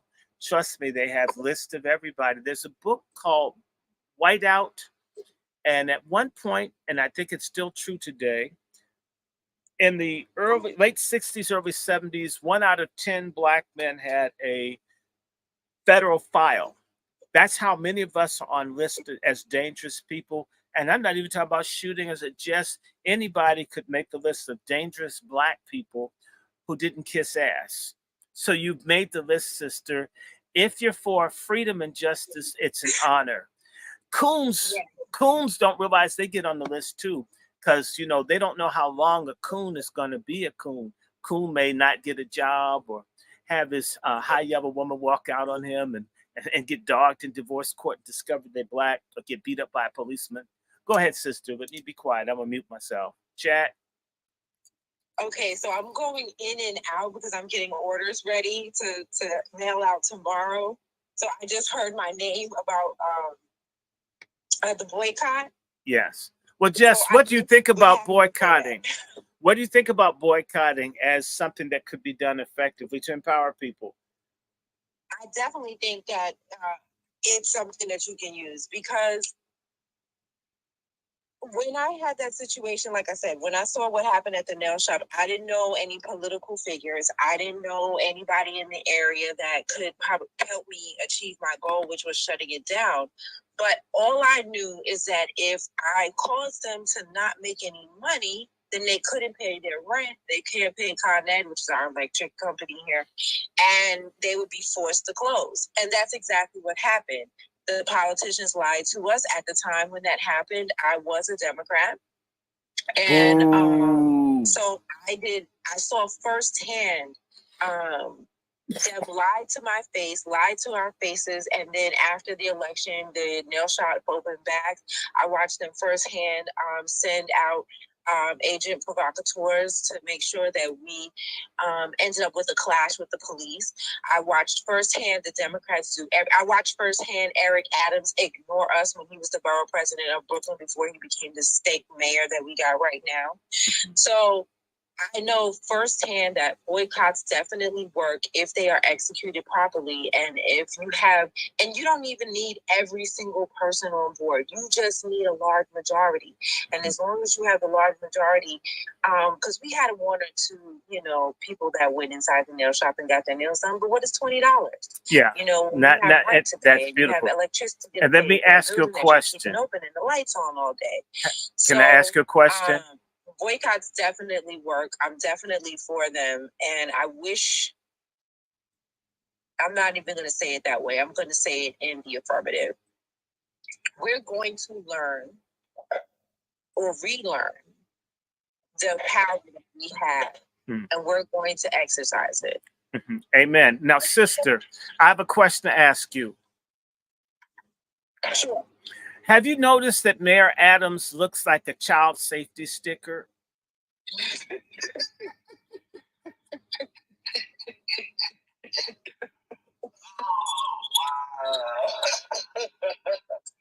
got a real question. Can I ask a question too? I got a question for you, sister.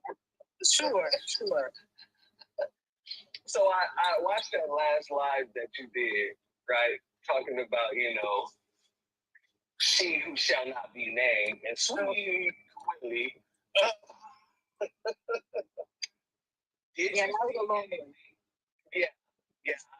I watched it all. I was sitting there just, oh wow, smiling the whole time.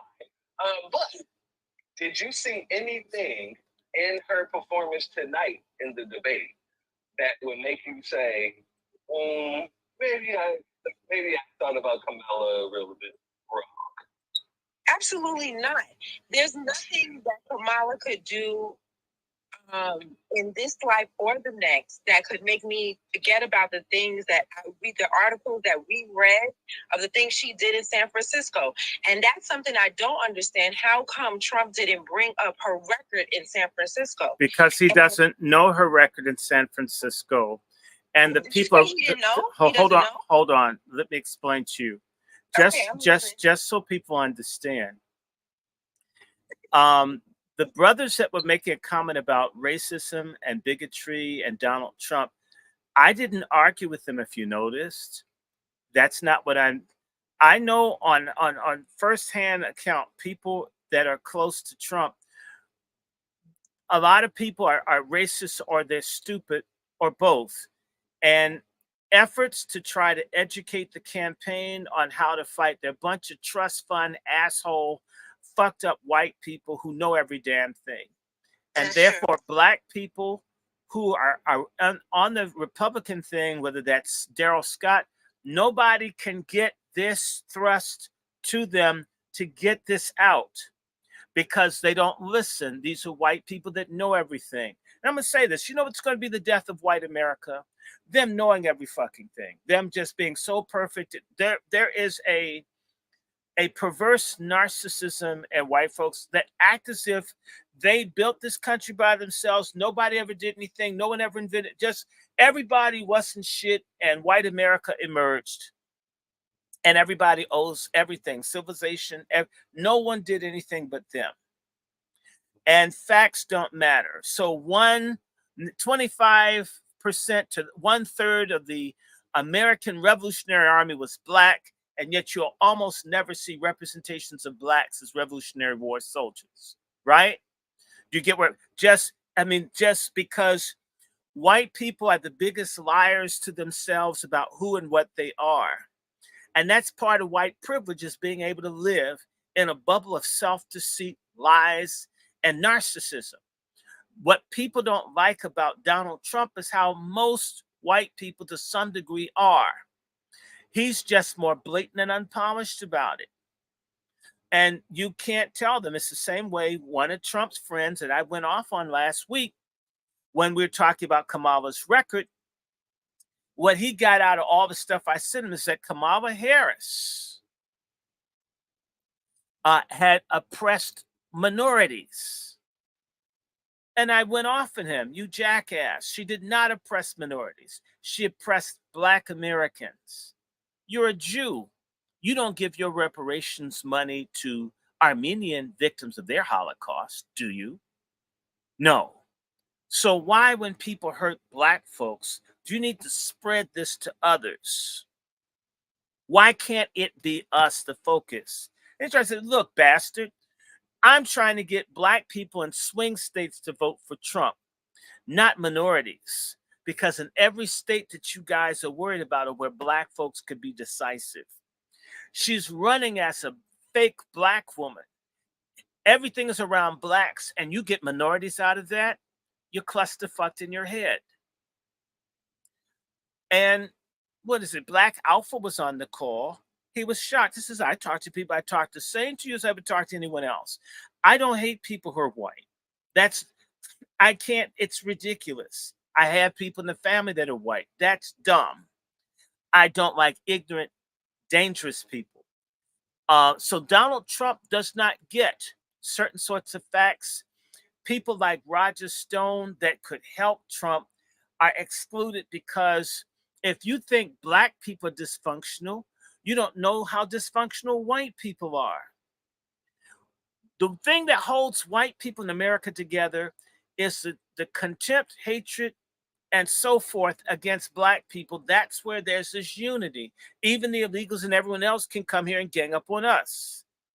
If you were to remove Black people, as much as these racists think about a race war, if you took Black people out of the equation in America, white people would destroy each other.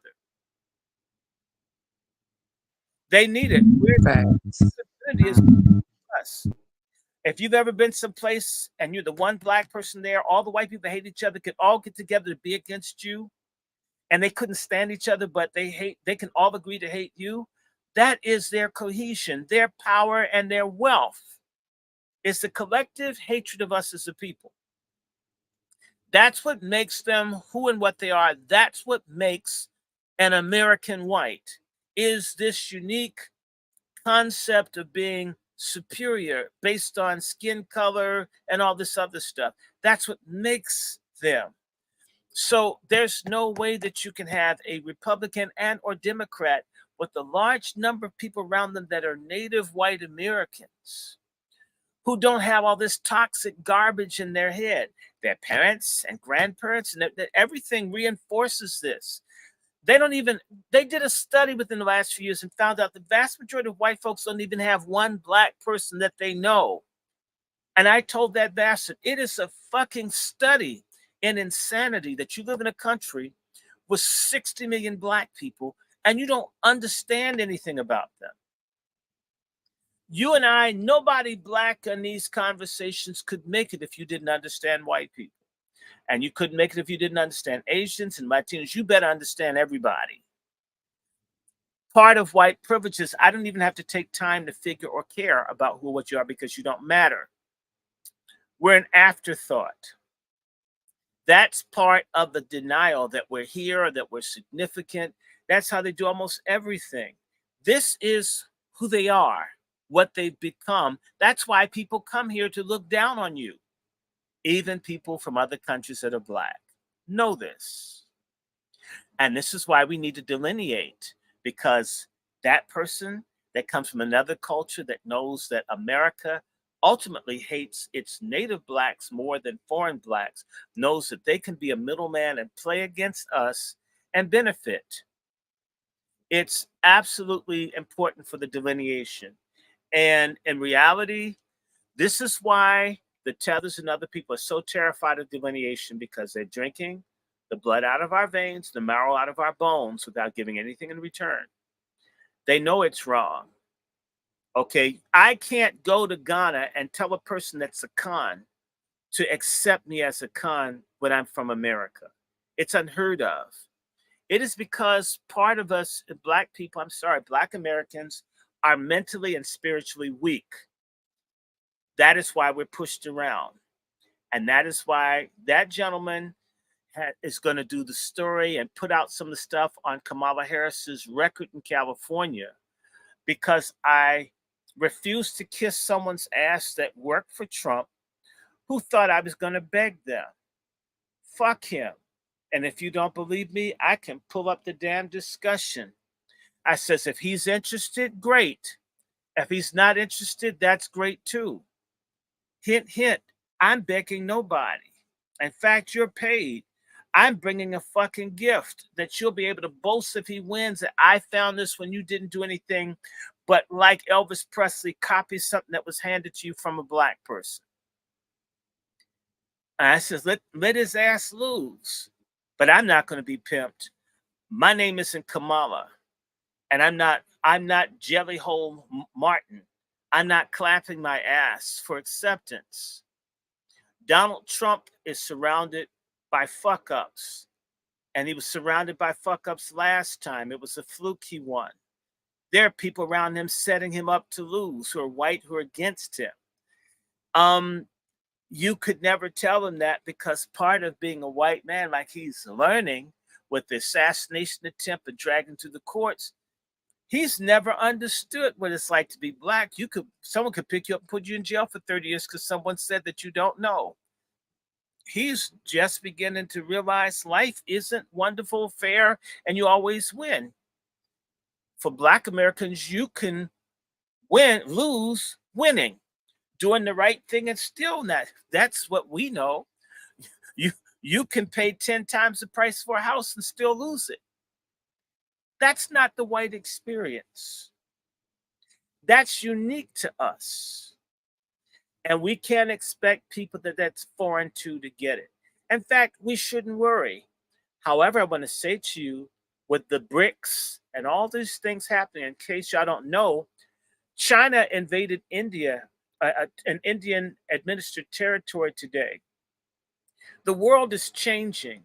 And America, as Trump did say, isn't the only country with nuclear weapons. The world is changing, and I believe that the arrogance and the hubris, if you know hubris, it's the Greek term when you become so arrogant until the gods smack your ass to the ground. If white America can't conceive that white people are an absolute minority of the world's population, and that you get your resources from these countries, and you gotta kind of like not hate and fight everybody. There are not enough white people to fight and die to steal from everyone.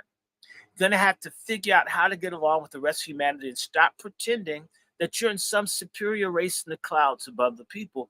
As people like Dick Cheney, who don't have to think that way, well, he's old, and I don't know how many people had to be killed to give him hearts.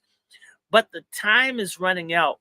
That little sand and the sand timer is running out on this kind of arrogance to not be checked. Proof of that is people in the heart of the Sahel of Africa. We're talking about French-speaking Africans that have been kissing ass for at least a good 100 years are getting tired of being pimped. They're getting tired, and the Chinese are getting mad enough, and the Russians are getting mad enough to say, let's give these niggas a few guns. In reality, this whole system works on fear and coercion. If I don't kiss your ass and let you steal my resources, you'll assassinate me and invade me, or there'll be a coup. What happens, and it happens to every empire, where you can't always use overwhelming force to win? And trust me, these Americans, they don't have to be diplomatic. They don't have to understand other people. They don't even have to pretend to want to get along with other people, like what they're doing with Gaza. They don't want peace there. What happens when people don't want to be at peace with them? And where you can get the bodies with everybody with juvenile diabetes, and we don't even have people that we can serve to fight for Anglo-American primacy. We're in a very interesting time. What happens if people don't want the dollar anymore? We're looking at it. It's going to be very interesting. And I'm just telling you, we're close at hand. Do you know what holds up white supremacy? Black people believing in their inferiority, both in America and everywhere else. We're the source of the power that we're bitching about. The brother that's talking about doing something in St. Louis, we're the source. It's Black people's fault. I could have let that man say minorities and I would have empowered him to do a false narrative. If he puts out the false narrative, I have a witness that I told his ass the truth about it. It's our fault. Can I just say this real quick? Yes, go ahead. When you say that it's Black people's fault, I don't agree wholeheartedly with that, but I do agree to an extent, because if you look at the people in California, that was a direct decision from the Black caucus who decided to do what they wanted to do. They decided to do what Gavin Newsom wanted them to do. And they could have helped us. And what is it? Isaac something, I forget. He's one of the assembly members there. He did an interview talking about how he regrets and he apologized to us because it should have been passed. The bill should have been passed, things like that. Problem is, people can't live off of apologies. You know what you No. You know you were a straight representative of our people, but yet you passed every single bill that did not directly affect our people. And the two bills that actually directly affected our people, each and every one of you got on code to where a point where a Republican dude, Bill Essendey, has to come in and say, hey, I was talked to, like America, they want me to bring this bill up, so I'm going to bring this bill up. Now, the one thing that I would say that Bill Essendey should have done, and this is purely just political science also, but I want to show how much the Democratic Party represent us. So Bill Essendey can step up and show that by bringing up the bill. I feel like for the somebody in the Republican Party in California at that time was the second. But they didn't want it. They didn't want it. But then the Democratic Party this. They don't want it. They don't want to do that. So they don't. They did not want to do that because the Republican Party and the Democratic Party, going back to the Hayes-Tilden Agreement, have decided to keep Black people down. And the Lily Whites purged out the Blacks, and the Dixiecrats, who became Republicans, purged out the Blacks, and the DNC. Both parties worked to marginalize Black people. The white gentlemen, they both agreed Black people down. And tell me, I don't care about one party together. I care about freedom and justice. But I blame Black people. They should never let that go the other last day. This is set up. Why not on the first day? They deliberately did that with no recourse to the Black masses. That man didn't have any regrets. He's a liar. He doesn't want to be punished. No, it's not a real apology. It's not a real apology. I'm sick and tired of us. He's an old nigga. I don't care. Old people commit murder. Old people betray. Old people need to be held accountable. I don't care if he's got gray hair on his nuts. He's sold out. He should be disrespected as much as he was a young man. I don't like this elder reverential thing. Everybody's not an elder. As certain people say, some people are older. They've been on this planet, but they're not about shit. And he's not about shit. And he's too old to fear dying. Okay? I'm talking to you as a nigga with stage 4 cancer. I'm not saying I'm going to die, but look, I almost died in July of sepsis. Why don't I give a damn about sacrificing younger Black people so they don't go through the shit I've been through? I don't mind dying. I'm not crazy, but stand on something. These people saying we don't want to stand anything, but we want to be in good standing. You can't have it both ways. And that's why I'm saying it is completely our fault. We tolerate that. That person that did that story in the news should get cussed out for us even interviewing him. That's how Jews are. My favorite people are Jews. Not because I do what they do, but Jews know how to hit people when you don't do what they want. All we need to do is study Jewry, organizational institutions to understand how we live one. Jewish people are the masters of it, and I'm sick and tired.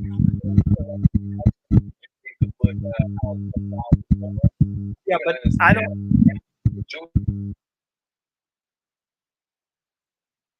But can you hear me? Yeah. So the Jewish side is literally CIA. And so going around and doing exactly what you were speaking about a little bit earlier. And that's why I was talking about when I was asking. I didn't read the book, but the thing is about the facade, racial perception. Every people do this. We're the only people that walk around and we are French people who hate our guts, and we butcher our heroes that love us. We're a psychotic, sociopathic aspect for the most part, and everyone knows that that's what's happening. When a few of us change up like this book, just one store of black people think about this went national. They understand how fragile oppression is.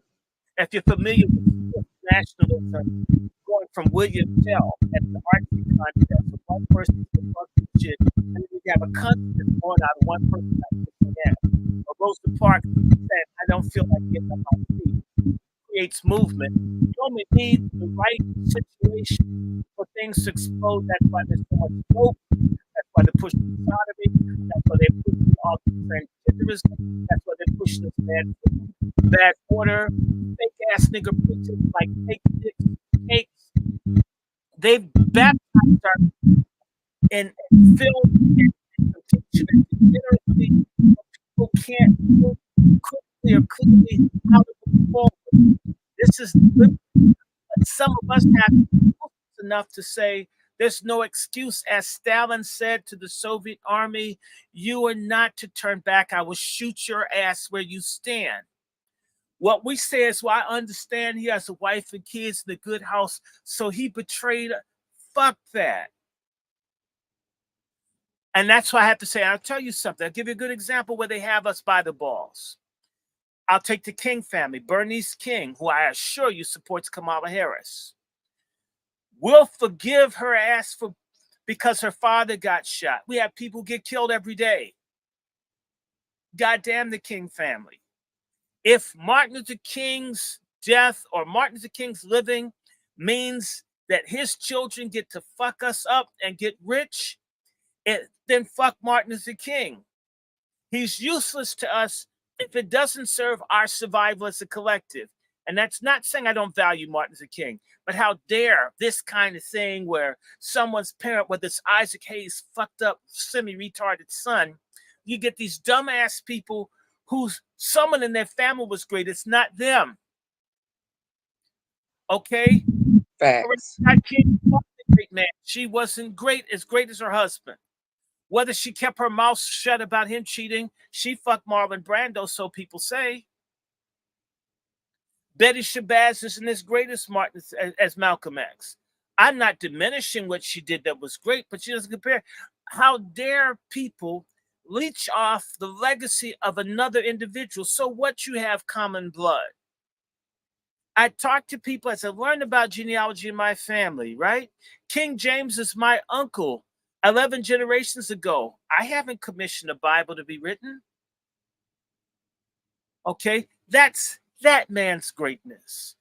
It's responsible for us in our generation, our times to do, and not sit up obsessed off of older people. I'm thankful for anything good that Dr. King did. Anybody that makes a contribution, God bless them, great or small. But we should not, and this is the greatest danger I see in Black people, we do not have democracy. Black Americans are the most undemocratic people in the country. Why? Because we believe in royalty and fascism. Like the Greek letter thinks of fascism. The people at the top of the boule tell all the other people what to do. It doesn't matter what they want. Same thing in the church. We don't have institutions where we hash out what the greater number of us want. We lack democratic bodies and institutions that make policy for the greater good of the collective. And all of these niggas run around being kings and queens. Do you know what the hell king or queen means? These are people who get through bloodline rulership. They treat people like shit. Why do king this and queen that? Why not brothers and sisters? You get around white folks, even in church, they don't call their pastors all the time reverend or bishop. They call them by their first name. You get around niggas in church, you got to name all their titles and shit and carry their damn Bible and shit around, or else they don't feel respected. We want, so because we feel so powerless, and we want to invest all of our power in an individual when our power should be in our collective. This is something that Jews get, that Black Americans fuck up on every day.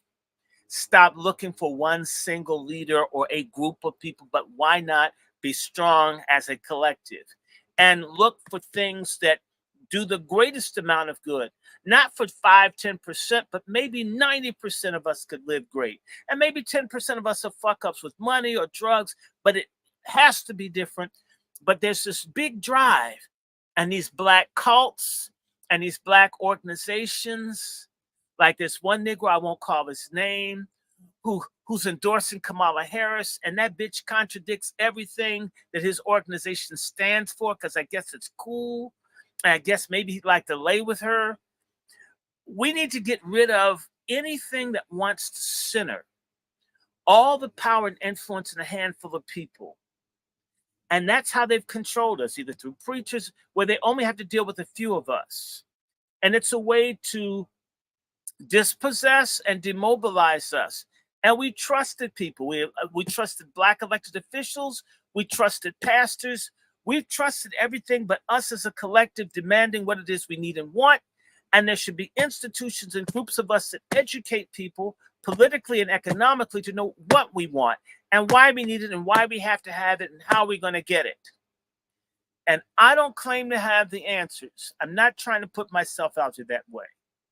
But I am trying to say, and I say this to Sister Nikki, and I say this to Sister Miriam, and I say it to my brother Judah. I would love to be part of a thinking collective of people to see what kind of solutions, rational and intelligent, can be made to change what's happening with us as a people. And what you'll find is a lot of other folks want to be the only Negro.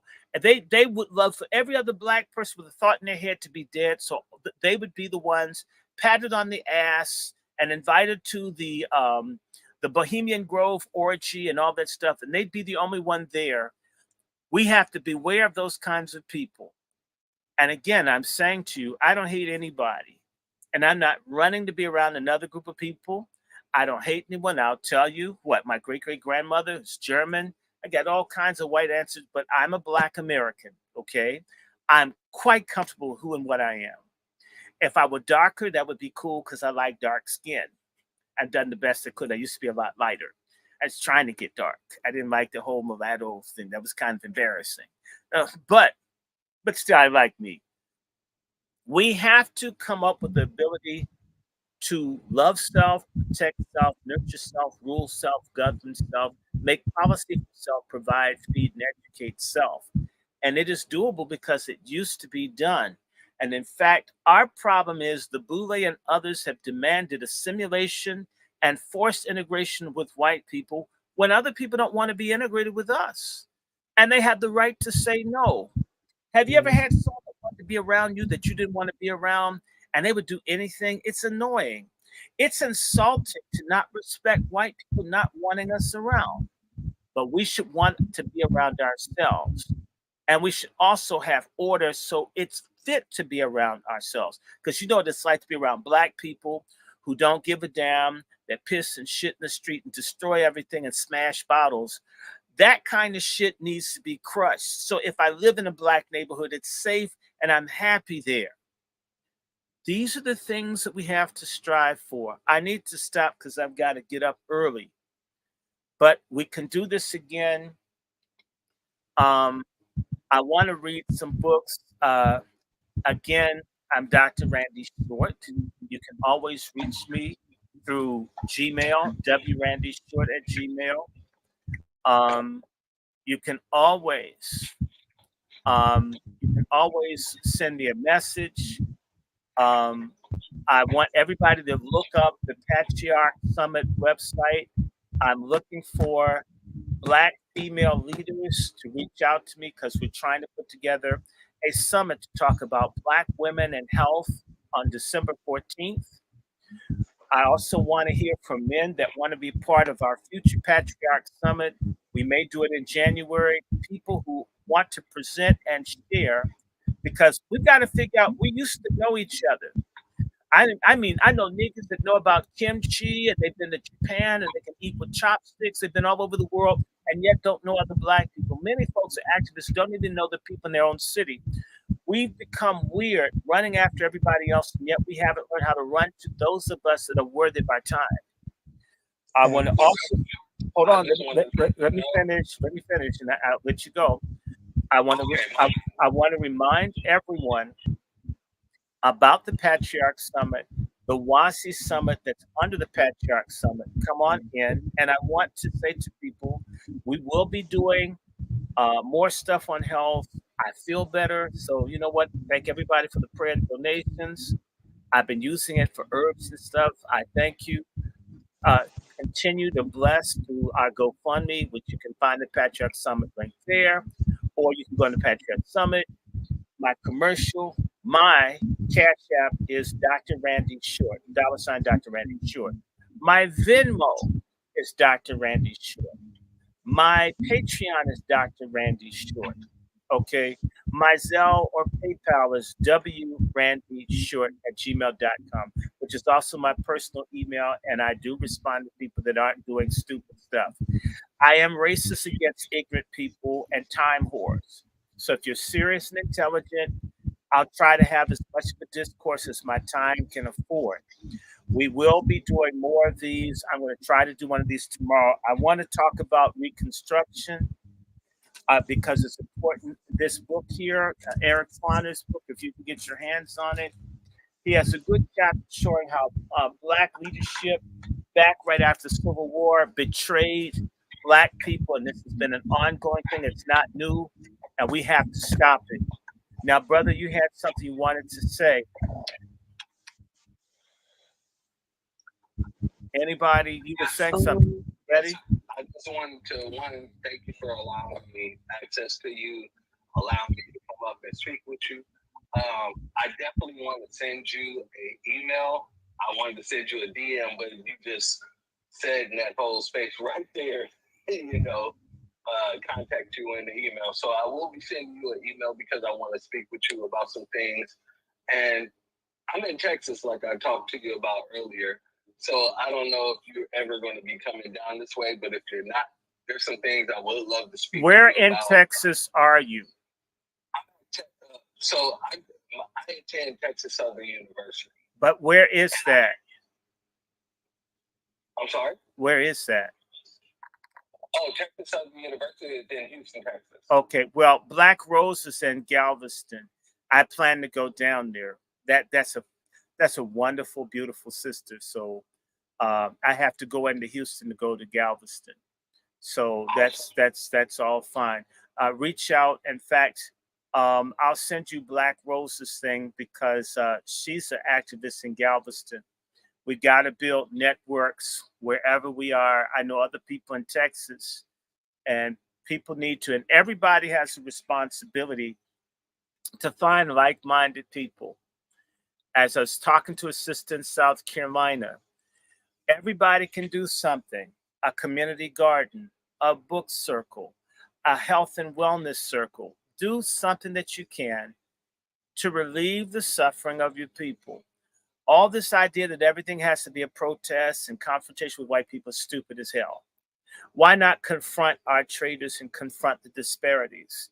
If you're a nurse, maybe you can do something. If you're a dentist, if you're a lawyer, or if you're a paralegal, figure out a service that you and by the way, it doesn't always have to be free, but give people a special rate. I do genealogy. If I get what I'm waiting for, my Social Security, so I can be on senior welfare and I can go to the casino and blow my money because we're not investing in the future. Fuck all you young people. You know how the old folk play Keno and shit. They don't care about young people. They blowing on your fight.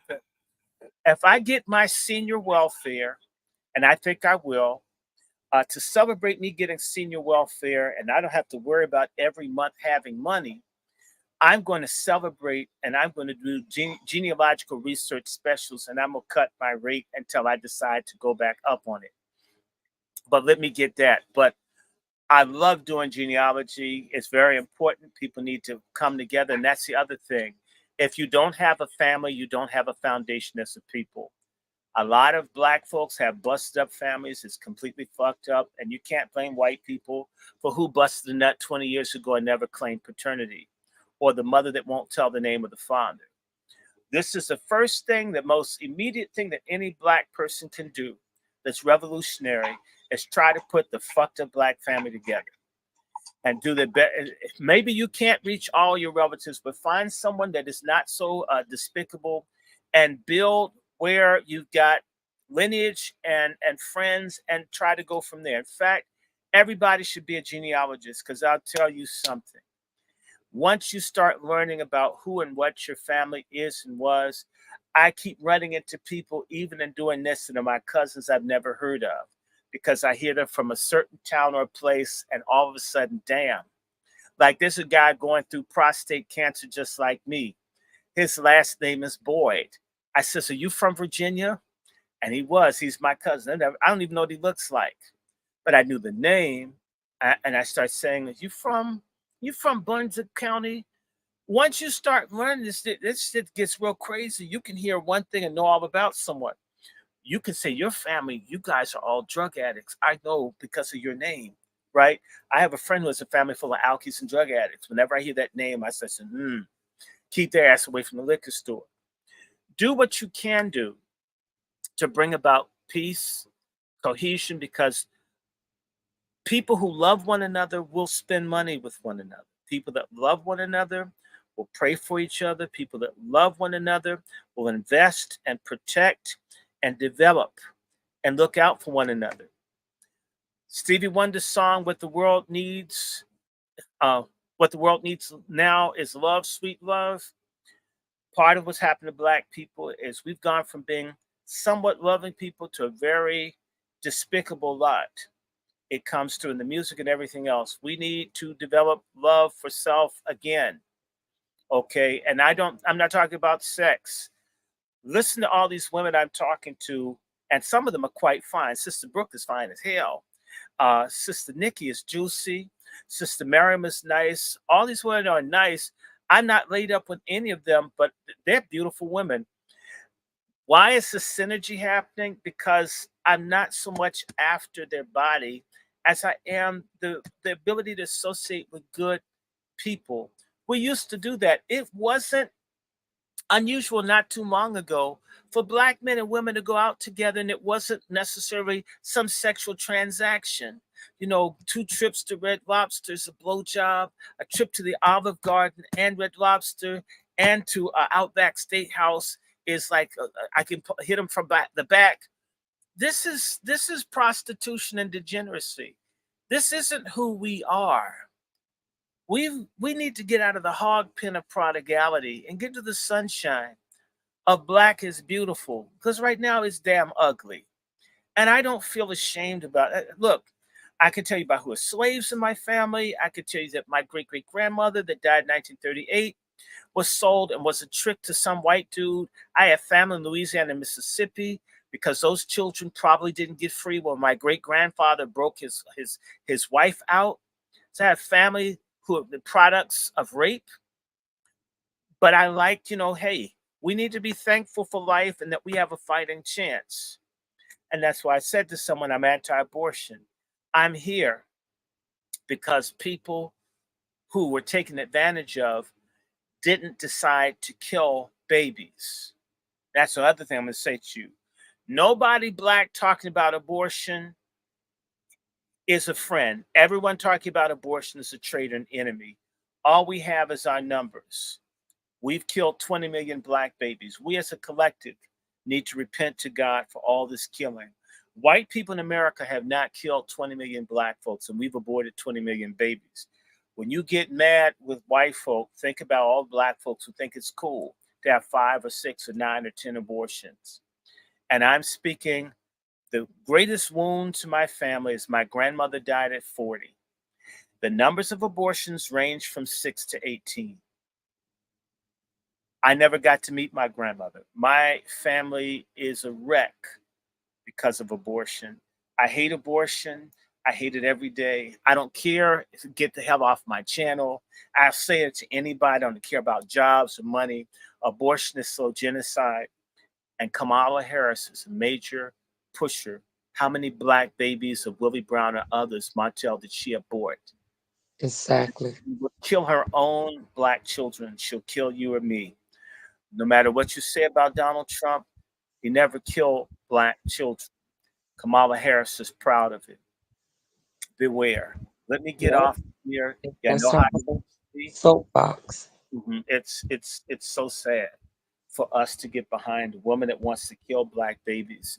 That lets you know, and those are the Democrats. Get on the Republicans, and yes, Donald Trump did, but people to make their platform, we'll kill all the babies. We'll shut the grocery stores and churches. I will leave the abortuaries and liquor stores open. The black women need their abortions. To say this and not an outcry. And that's why I curse certain sorts of black women, because women should be the advocates for children. They've gotten, and I'm fighting not to denigrate women, but to put, I consider black women the queens of civilization and humanity. And damn it, I'm going to do everything I can to put them on the pedestal, whether they like it or not. If I have to drag their asses screaming and hollering, we're going to put their ass on the pedestal and make them beautiful like they used to be. I don't care who doesn't like me. MFM, God bless you. Be a coon, but not out, guys. Good night.